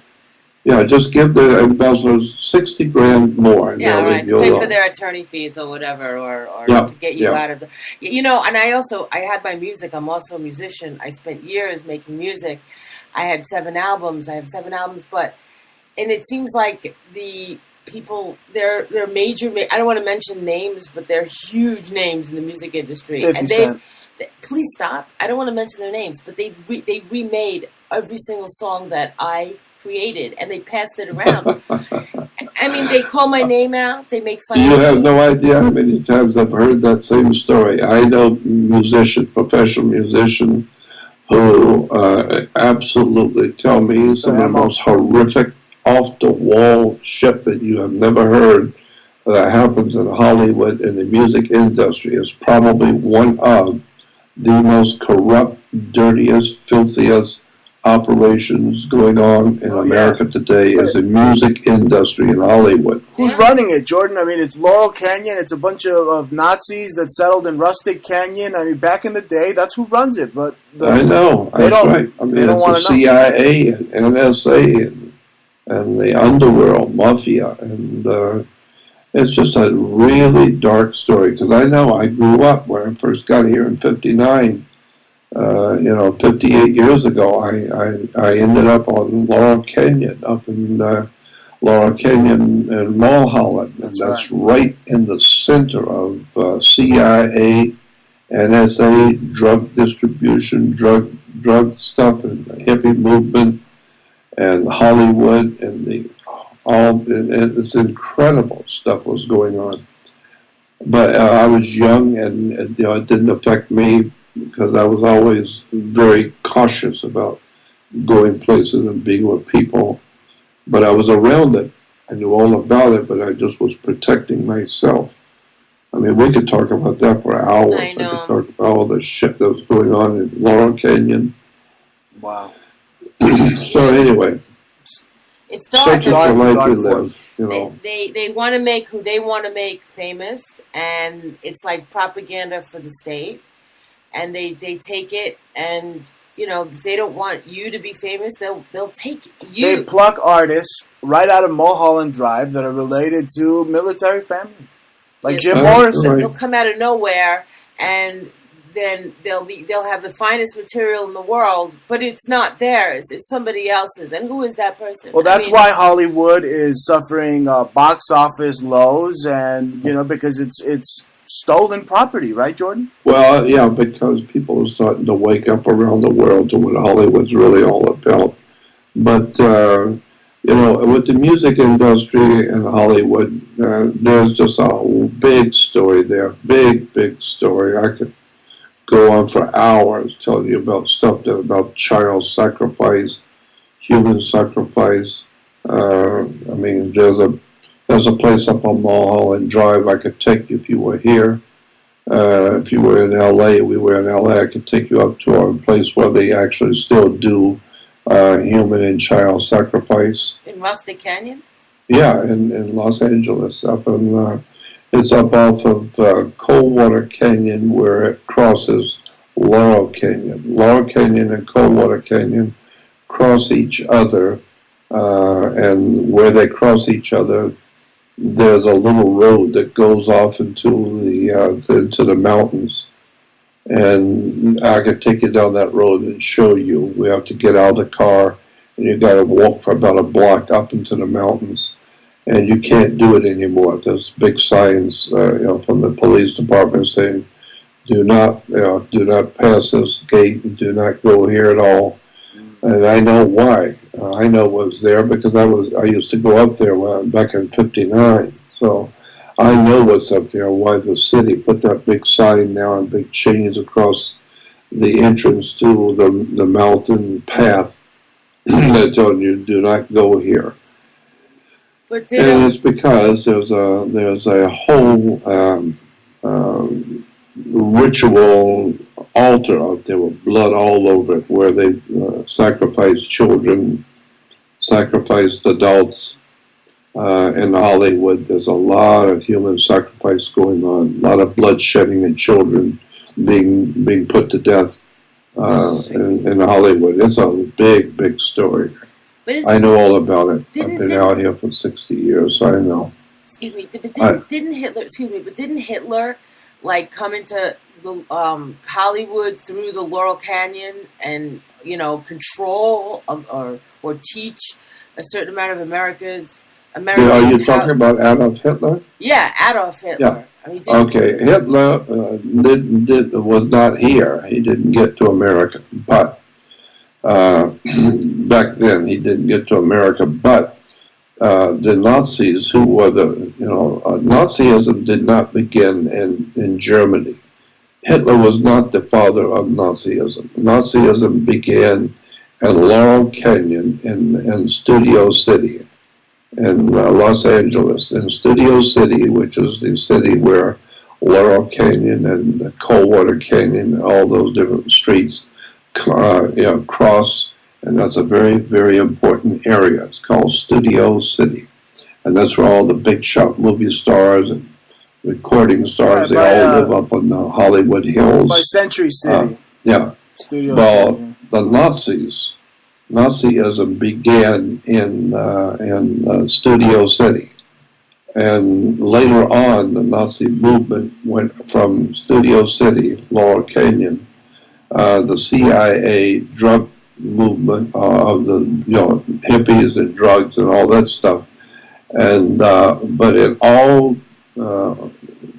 was born and raised in Studio City. And then the Nazis, who were behind it all, in the CIA, what we call today Operation Paperclip, they wanted and they bought a big, huge piece of property up in the mountains, and they remodeled this property and put in pools and water storage, 1,000-gallon water storage, and all kinds of elaborate underground tunnels and stuff in this property. And it was for Adolf Hitler. So when he took over the world, he could come to Los Angeles to live in the mountains in sunny California and live in this beautiful, gorgeous complex that the Nazis in America had bought for him and had it all remodeled. You can still go see it today. They have big signs saying this was built for the Fuhrer, who happily never got a chance to see it. And so Nazism and the anti-Jewish Nazism stuff, all of that began in Studio City in Los Angeles. Right, that's where they filmed the moon landing and all of it. It's just a bunch of occultists out there. It's all just a big spell. they're getting their faces changed so they could break that spell of aging, so they could keep young and fresh, and with the child trafficking and the blood sacrifice. Oh my God, Hollywood is just disgusting. Oh yeah, I know. Doesn't make you a bad person. I always say that. Doesn't make you a bad person just because you're killing children and raping and plundering. Oh, no. I mean, everybody's got little imperfections. So, swell. Yeah, right. So I just watch all this stuff and shake my head, and I can't believe it's all happening right here in front of me, and nobody else seems to care. Like George Carlin says, nobody knows, nobody seems to care, nobody noticed. You're just watching from your little theater balcony right there in Los Angeles. You're watching over the depravity, right, Jordan? Yeah. From your I'm box now office living seat. in Las Vegas. Okay. And I'm 9 stories up in a high rise, 1 block from what do they call it? I'm getting so old I can't even remember what I was talking about. I'm living in Las Vegas, and it's called the Strip. That's right. And the Strip in Las Vegas is where all the hotels and all that stuff is. Oh, fun. Well, I live 1 block behind the MGM Grand. In a high rise. I'm 9 floors up in a 10-story high rise. So I've got a little condo, 9 floors up. So at night I can go out in the patio, out in the balcony, and see all the lunacy going on a block away. You can see the real Sin City. Yeah. The real city of sin. I'm gonna have to look you up, Jordan, when I go see the Blue Man Group over there. Yeah, well, I'm kidding. Yeah, I'll be watching you through binoculars. Anyway, I'm gonna go. Okay, Jordan. Nice talking to you. Thank you so much for being on, Jordan. It's wonderful having you on, and so much knowledge. And our hearts and prayers are with the people of Florida. And yeah, I know. Me too. I feel very bad and feel very sorry for them. But I know you need to get over it because there's going to be a lot more deaths yet. Wow. A lot of people are going to die in Canada. A lot of people are going to die on the East Coast. Fukushima's already killed. 4/5 of the Pacific Ocean are now dead. And Fukushima, the radiation from Japan is so bad that I was reading a couple of days ago that people in Michigan, no, not Michigan, Seattle? Massachusetts, the farmers are dumping milk. They're dumping milk into the sewer. They said because the milk is so contaminated by strontium-90 and all this other radioactive stuff. Wow. And they said it's directly from Fukushima.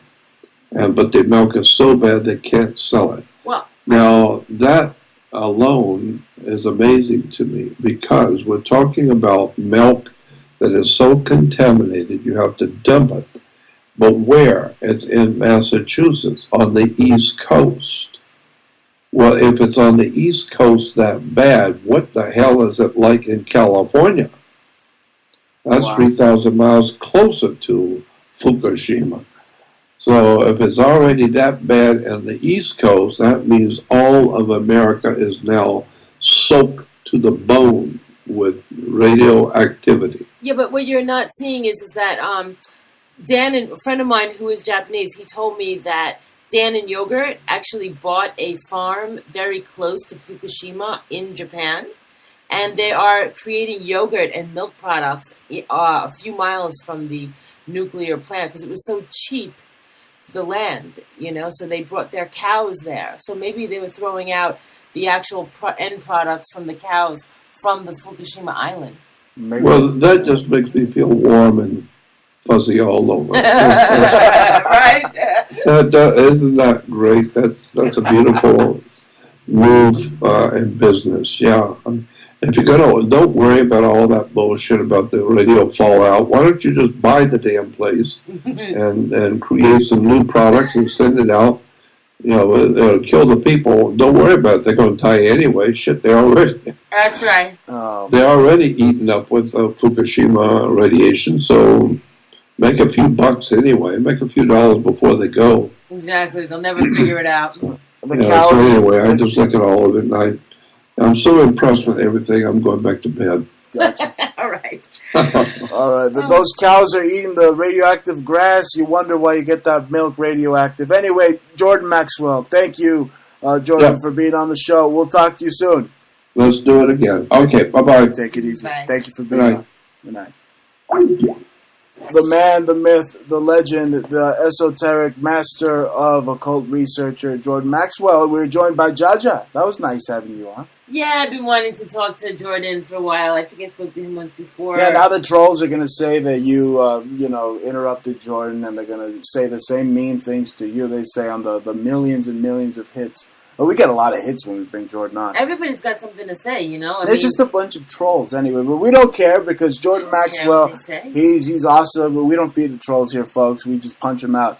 And, wow, what a bad deal he got right there with he should have gone to the FBI. I mean, well, yeah, they needed to bust on? him. I don't know. You know what it is? Just lawyers that have to then turn around. Like I said, lawyers' fees. That's probably what they wanted to say. They go ahead if you don't win, or they sue you for legal fees. You know, I didn't look at his case, but I just know because I would have gone against those other big people.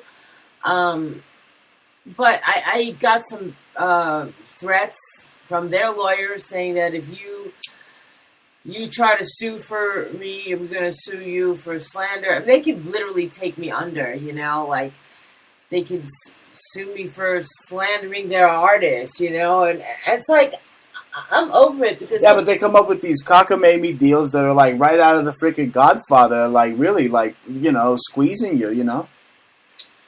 Yeah, you're not supposed to go to copyright court. You're supposed to just, if they're really committing a crime, you go to the FBI and you just let them take care of it. You don't do it in civil court. That's what you're saying, right? This is an FBI thing. Yeah, it's criminal. Right, it's criminal. You go to criminal court. Criminal court. You don't go to fucking civil court. Unbelievable. I've already been to civil court a few times.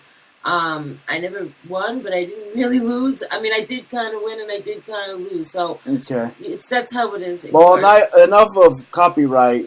Before we sign out, I got to give some breaking news on the hurricane. What is going on, Jaja, right now with Hurricane Irma? Do we still have communication with our nephew? Yes. That is live. Yeah, they're still on scene for Boca Raton. He boarded up. Him and his father, they boarded up, and his brothers, they boarded up the whole house, and it's like they bunkerized it. They're like, they got their food, they got their water, they got their bug out bags, and they got their steel handy in case somebody wants to come around and try to steal their TV. Wow. I mean, these next. That's why I want to have Jordan on so I could kind of just kind of forget about it a little bit and just talk to him and have a great show, because I'm really. Just really, really scared, upset. I mean, this is just very upsetting to me as an uncle to 4 rambunctious, kind little dudes.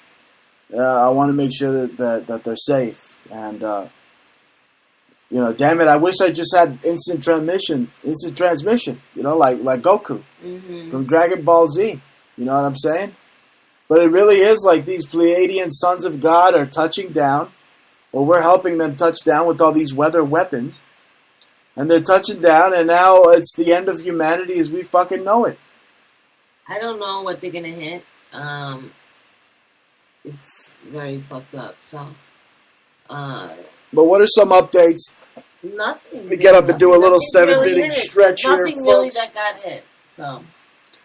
We see here there's a wind threat, potential impacts, the west, structural damage, destruction of mobile homes is what's expected. These wind threats and potential impacts as they're about to brace for impact in Florida, South Florida, the Keys. trees and power lines down, damage to signs, damage to mobile homes, weak structures. So I mean, the brother and his family, they got a pretty good home, right? I mean, last time I went to go visit over there for some crumpets, they looked like it was a pretty well-built home. So as long as he boarded it up, that's us time traveling through the Skype, and all that bubbly, fuzzy Skype sounds are going to come through the show. You asked me about my nephews, so I'm trying to check. So that's right. Who knows? Maybe you could call him and he could be live on the Bruce Montalvo show. Yeah. Who knows? I mean, for now, it's Storm Watch here. The Bruce Montalvo show after an epic show with Jordan Maxwell, the one and only Jordan Maxwell. I picked up the clicker here, and I'm going through the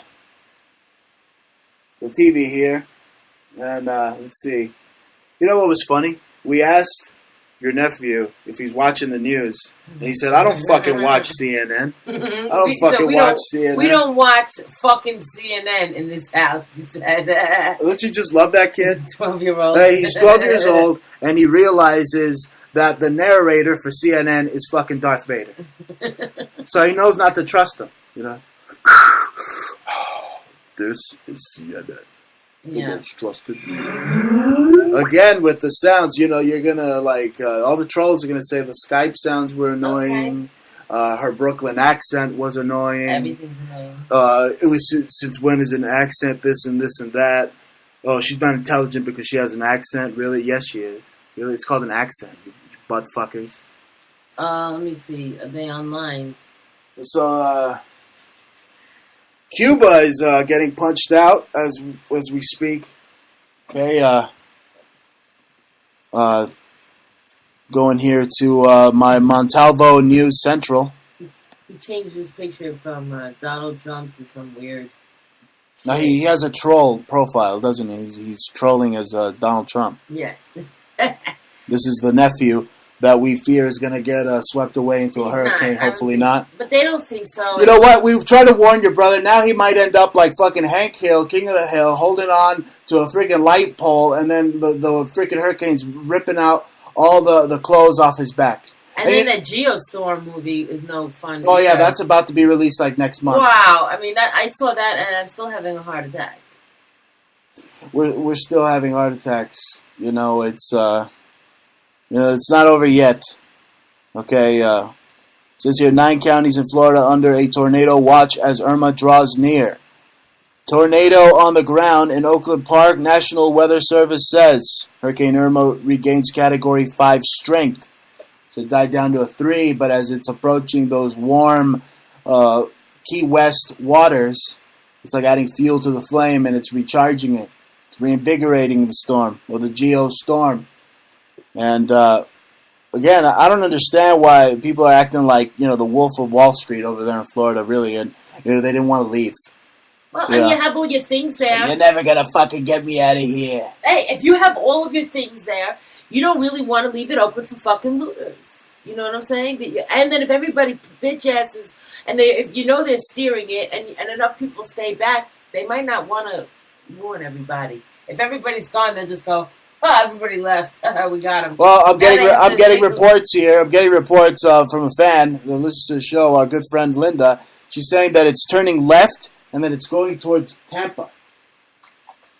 Is that a good thing for our family or? Yeah, but it's not a good. Whatever. Remember, I asked God for a protective firmament over your family. But we were looking to live in Florida, and I looked in a lot. Or I asked for Dwayne "The Rock" Johnson to go and swim, under the tsunami and save all your family members. I mean, none of my family's right.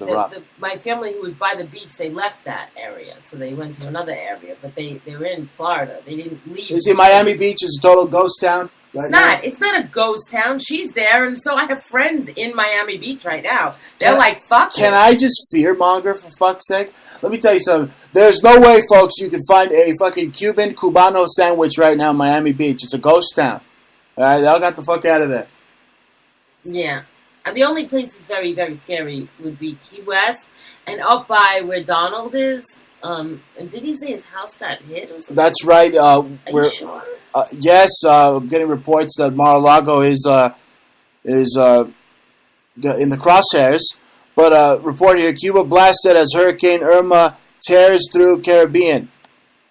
Now I'm gonna fact check that Trump Mar-a-Lago. It said it could impact. It could impact. Yeah, I don't think it will. And of course, he's got Hurricane Irma. New York Post slams into Trump's $17 million vacation home, and all the stupid libtards right now are cheering and thumbs upping and little hearts, and little rainbows. It's gross. They're all terrible. loving it. It's terrible. No matter what this man has, So it's not going to be a direct hit in Miami. I'm getting not a direct hit in Miami. It's not. They're not out of it yet, but they're gonna get rained on. They're gonna get. It's just the size of Ohio here. They're gonna have this hurricane. You're gonna see it like as bad as Andrew. You're gonna see a lot of in the smaller homes, probably in Hollywood and by Kendall. It looks very bad, and below Kendall, all the places closer. Isn't it insane how, according to this Fibonacci mathematics, the hurricane is literally shaped the same as like the universe, or the shell, or the. Bruce, I mean, it's what they're doing. They're spiraling. What the hell? That's how they're getting the torque. You know what I see right now? I see 3 freaking 6s in the Atlantic basin. They're spinning. It looks like freaking 666 out there. Irma, Jose and Katya, the Russian hooker. Yeah. Well, it's hooker storm. Did you just imagine a yo-yo and they're just spinning, winding? Winding. Well, I'm telling you, Trump's pissed right now. The deep state is owns the weather weapon influencer with the microwaves. Okay, they got one out in the Bermuda Triangle, the SBX-1. They're targeting Trump's fucking house. These sons of bitches. Oh, they want to blame it on Trump. Oh, the hurricane, it only exists because of Trump's hate. You believe these idiots?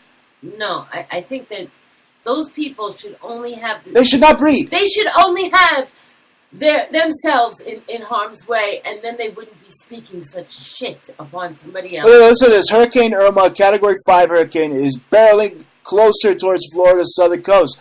But before it makes landfall this weekend, the storm has been pummeling the Caribbean with gale-force winds, sheets of rain, and widespread destruction. One of the casualties has been President Donald Trump's vacation home, Le Château de Plumeurs, the island of Saint Martin. So it's not Mar-a-Lago that got hit, but it's Hurricane Irma slamming into one of his vacation homes. So Trump lost the vacation home, a $17 million vacation home. So what was Mar-a-Lago next? Oh my God! It's the end of the freaking world. It's the end of the world. I don't want to sound like Homer Simpson with the cowbell running around. Hear ye, hear me. It's the end of the world. Don't you see? But it's here. They're directed energy weaponing this freaking hurricane, steering it like it's a fucking Honda Accord into the United States. And we got nephews out there that we hope that aren't holding on for dear life like Hank Hill during a hurricane. Yeah. I mean, or that, what the fuck? Or that guy in the movie from the trailer for Geostorm, looks like my brother with his kids, it's very scary. So. Oh no, it's I can't believe he lost something in St. Martin's. That's fucked up. This is all fucked up. The Storm Watch. Again, you're listening to the Bruce Montalvo Show. We had Jordan Maxwell on the first half, and now my lovely wife Jaja joins me, and we're doing Storm Watch, Hurricane Irma, and we're gonna wrap it up because that's what we're gonna do. We're just gonna go and watch what the fuck happens and try to be in contact with our nephew, who is him and his entire family are like worse than the wolf from Wall Street. They're like, no, I'm not fucking leaving. You're gonna have to bring in the National fucking Guard to take me out of here. I'm not going anywhere. You kiss my ass. I'm not going anywhere. So anyway, you've been listening to the new and improved Super Montalvo Show.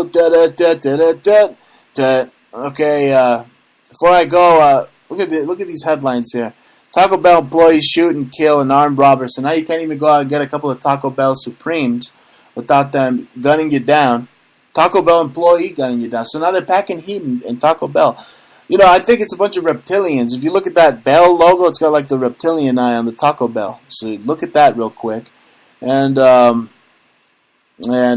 what's going on. There was a woman, so in the New York Post, she's walking down the street and she just gave birth in the middle of the street, just right there, placenta, everything just spewed out, a bunch of freaking menstrual period, bunch of stinky vag blood, all that. Okay, yeah, real nice. If you're eating right now, you probably just barfed and quarfed all over the place. But yeah, people just giving birth right on the middle of the street. Baby falls, cracks its head on the ground. She just picked it up.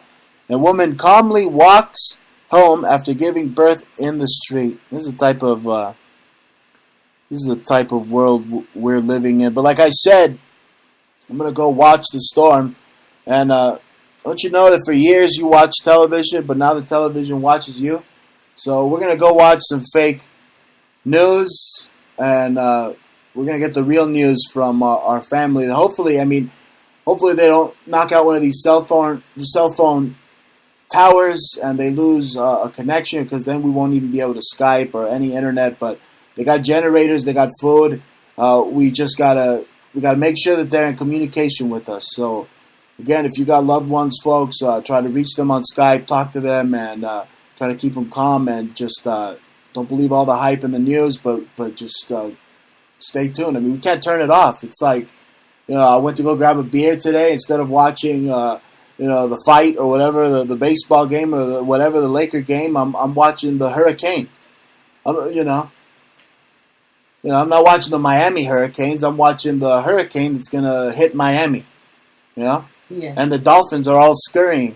They're getting the fuck out of there. They're gonna be the Alabama Dolphins. They're moving to Alabama or Tennessee Dolphins.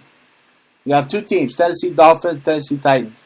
And that's what it is. It's the Titans that are touching down onto the planet. Okay, seriously, they're manifesting in the form of these man-made storms. They use HARP to freaking communicate with demons and the gods that now they just call them demons, and that's who's touching down. Okay, and what did Jordan Maxwell say in the first half? He said that we are now entering the age of Aquarius. Mm-hmm. Now he wants to say he saw a curvature of the earth somewhere in Florida. Okay, that didn't slip my mind. He said that? No. He was using that as a metaphor. Listen, he said... Oh, well, I'm trying to get somewhere here. But the age of Pisces is going to the firmament's going to bust out, and that's going to be the jug that is overflowing the earth, man. Look at Bangladesh. Look at Houston. Okay, look at soon to be Florida, man. We're like underwater. We're like under attack like it's fucking Godzilla. It's a man-made Godzilla. Was it Godzilla man-made? This is like an invisible Godzilla, man. And it's not invisible. It's very visible. They're using fucking microwaves to maneuver this thing. But you know what's scary? Was even if it doesn't hit where my family is, it's on its way. Yeah, but okay, they're gonna get rain, and trees can come down, lines can come down. People South Florida, drinking tap water is still safe, they say. Oh yeah, what about all the fluoride that's there? Huh? Okay, what about? What about those nuclear plants, the Turkey Hill, right? Get hit, but that's well, it hasn't got hit yet. We wait and see. Okay, but anybody who moves in below Biscayne Bay is you're gonna get some fallout from that nuclear crap. I don't know nuclear, but it's uranium something, right? It's like Maxwell said, big bombs. Well, they're like big little, stinky fart bombs. They're like little bombs trickling into your water, and you have tritium entering your bloodstream that gives you prostate cancer. And on a lighter note, some comic relief. A long time ago in 9th grade, I stink bombed the cafeteria at my high school. Yeah. That's what they should have done at your family's house that still stay in Florida. They should have thrown a sleep on him there to get him out. If you had all your stuff there, our jewelry there, you gonna want to run? I'll tell you what I do. I got a truck, right? I'm a simple man like Hank Hill. I got my truck and I got my old Xbox from like the year 2000. I'll play none of the newfangled games. I got my own. I don't go and I try to give Bill Gates money that I don't have. I'm a simple man. Yeah, but so what I would do is put it on the back of my truck. And I get the fuck out of Dodge. Do you hear me? And I get the fuck out of Babylon. I sound like Rolling Ready. And guess what, folks? I'm in a communication right now. That's right. I'm talking to a stuntman. Okay? He's a stuntman / scientist. He's going to be on the show soon. Okay. Anyway, what's up? Great. No, come on. What's up? Nothing. What do you mean nothing? We're talking about the horror cane. Right. Yeah. We're freaking scared shitless out of our minds. Yeah, there's no business talking about Roll Nutty. I was talking about Fort Lauderdale and how people are not on the streets there now, and they were running they were, what Jordan said was so imperative, because he was saying that that the worst of everything, people have to get in the car, and then they have to pee, and then they're losing gas. They could get robbed. They get targeted. Anything. You get, okay, you're raining on the road, you get stuck on the road, you don't have, they take advantage at hotels. There's no place to rent a room. If you don't have friends or family, you don't even know where to go. I mean, what do you do? So, I mean, you want to say, take the family and run, but if you know your house is strong and you know that you're in a 20-foot, I mean, it wasn't 30-foot, but 20 foot above sea level, you don't run if you're not by the water. I mean, that's what happens with people. They have a little bit more faith. Well, it seems like the Floridians got a warning in advance, because I mean, I'm pretty sure that some Houstonians, some Texans right now, wishing they would have gotten a warning. Okay, but isn't You're supposed to know where you live too. Like when I lived in Brooklyn, there was a flood in a lot of areas in Brooklyn. A lot. Okay, I had friends that had all their shit flooded out, and they had to throw everything out. So that was horrible. And artists in by Gowanus, and just but I lived on a hill that was so fucking high that we walked down. You had to walk all the way. It was at the bottom was Barclays. We were above the top of the Barclays. Well, according to Geostorm, that doesn't matter, because there's no Brooklyn, no nothing. You would have to have the shredder go in there with like a gravity machine and pull out Manhattan Island like he did in the Manhattan Project in the Ninja Turtles video game, and that's the only way it would escape the wrath of again a storm that's barreling into New York. And again, September 11th is right around the corner. This whole thing is like 9/11. You say 9/11, and it's funny. I was just thinking, I was going to tell you that there was a group of, they were like first responder rebels, right? There was a town in Queens that was suing, and they were sick with mesothelioma. Some of them died. It was like a pack of them. I think That's right. They were some of them were police, some were firemen. And they already had the impact of 9/11, and then there was that storm a couple of years ago, that flood. Sandy? And then it's amazing, because their area, that one fucking area, seemed to have gone on fire. And they died, and like so many of them died, devastated their properties, that whole town. That whole town where all those guys were at was completely demolished. So explain that. They were in court, like making a big deal, suing these motherfuckers. You just gotta, I don't know. Explain that. How do I explain it? What I'm trying to say is that if they want to get you, they're gonna fucking get you. I could explain it right here in a couple of words, okay? You have the insane deep state that can bypass Congress and Americans, and under national security, gets the president to write executive orders so they could get all this Harvey relief money and the Irma relief money. Again, remember, they kicked the can down the road and with the debt ceiling, they suspended it, right? So now, they're pretty much with these hurricanes, these horror canes, they found a way to fund their criminally bankrupt government. So at the end of the day, what difference did it make to get Donald Trump elected president when Hillary Clinton is still running free and Barack Obama is basically the deep state president, and they got a fucking weather weapon that they're managing from the Legion of Doom? Okay? I hate to sound so damn grim, but it is what it is. Okay? And I'm just like Super Montalvo with my Super Montalvo show in this fucked up world, going through all these rabbit holes and conspiracy tunnels, right? Did you see that picture of me as Super Mario? Yeah. I'm getting fans saying that that's a good look for me, and that I should lobby Nintendo to cast me as the new Mario because I got a way better nose than him. But they'll never do it. Nintendo will never do it because I exposed that Satoru Iwata, or the old Nintendo guy, was killed because he didn't want Nintendo games like going totally gay and like the characters going down on each other and stuff. You know, like Mario having sex with like, you know, Zelda and stuff. What's his name? You know, the little elf from Zelda. Anyway, we're coming to the end of the show. Hey, did you know? You were there, Jaja. You saw that American Express commercial?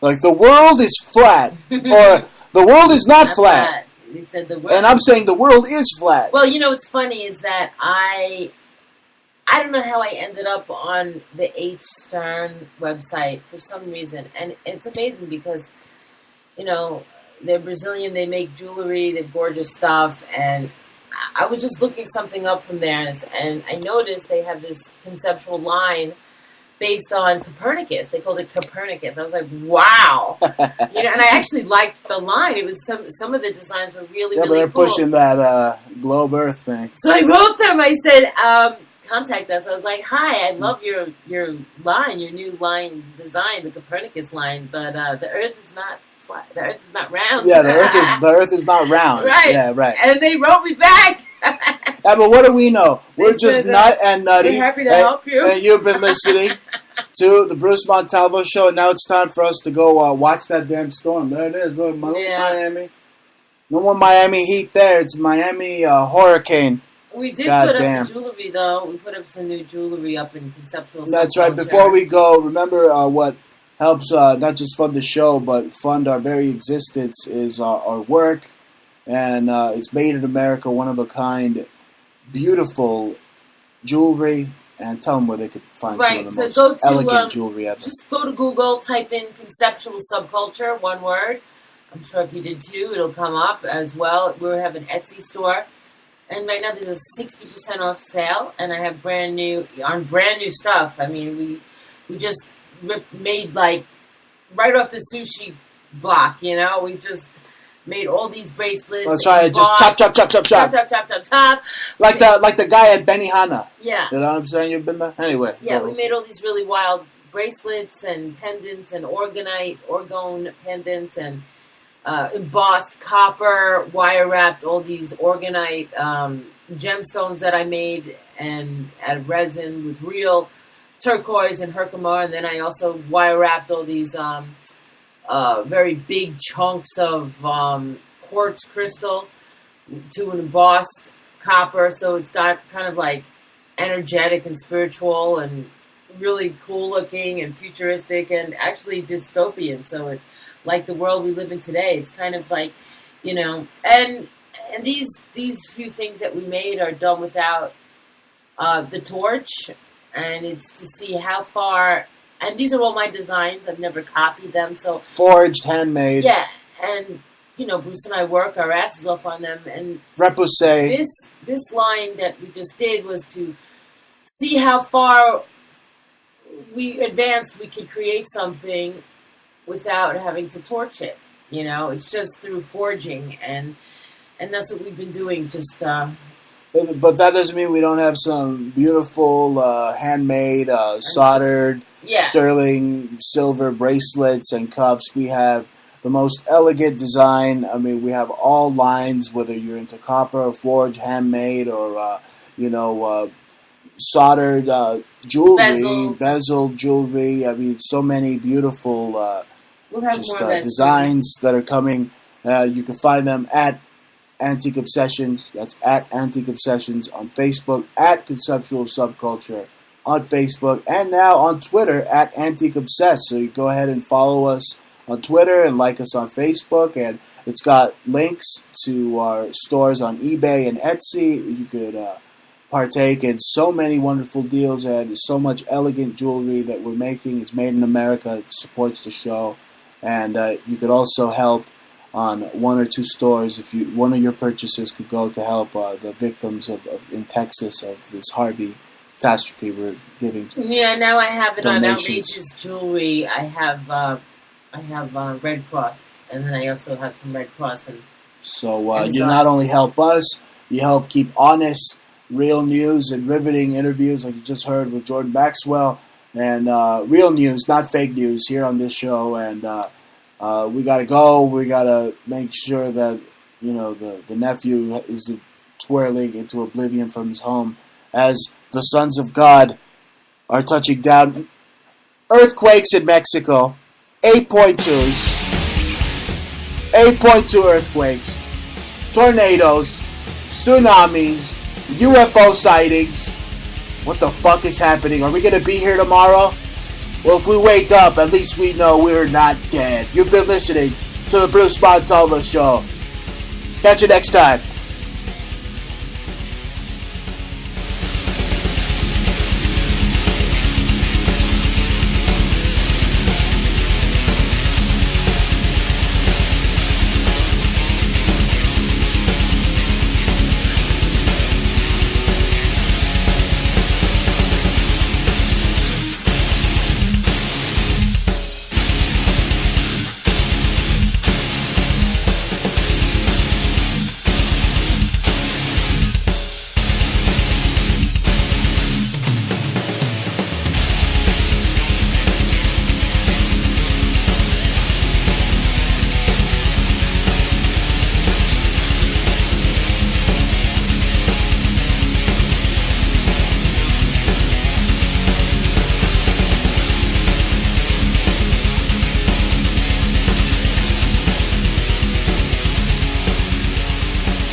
You're listening to MBN Montalvo Broadcasting Network.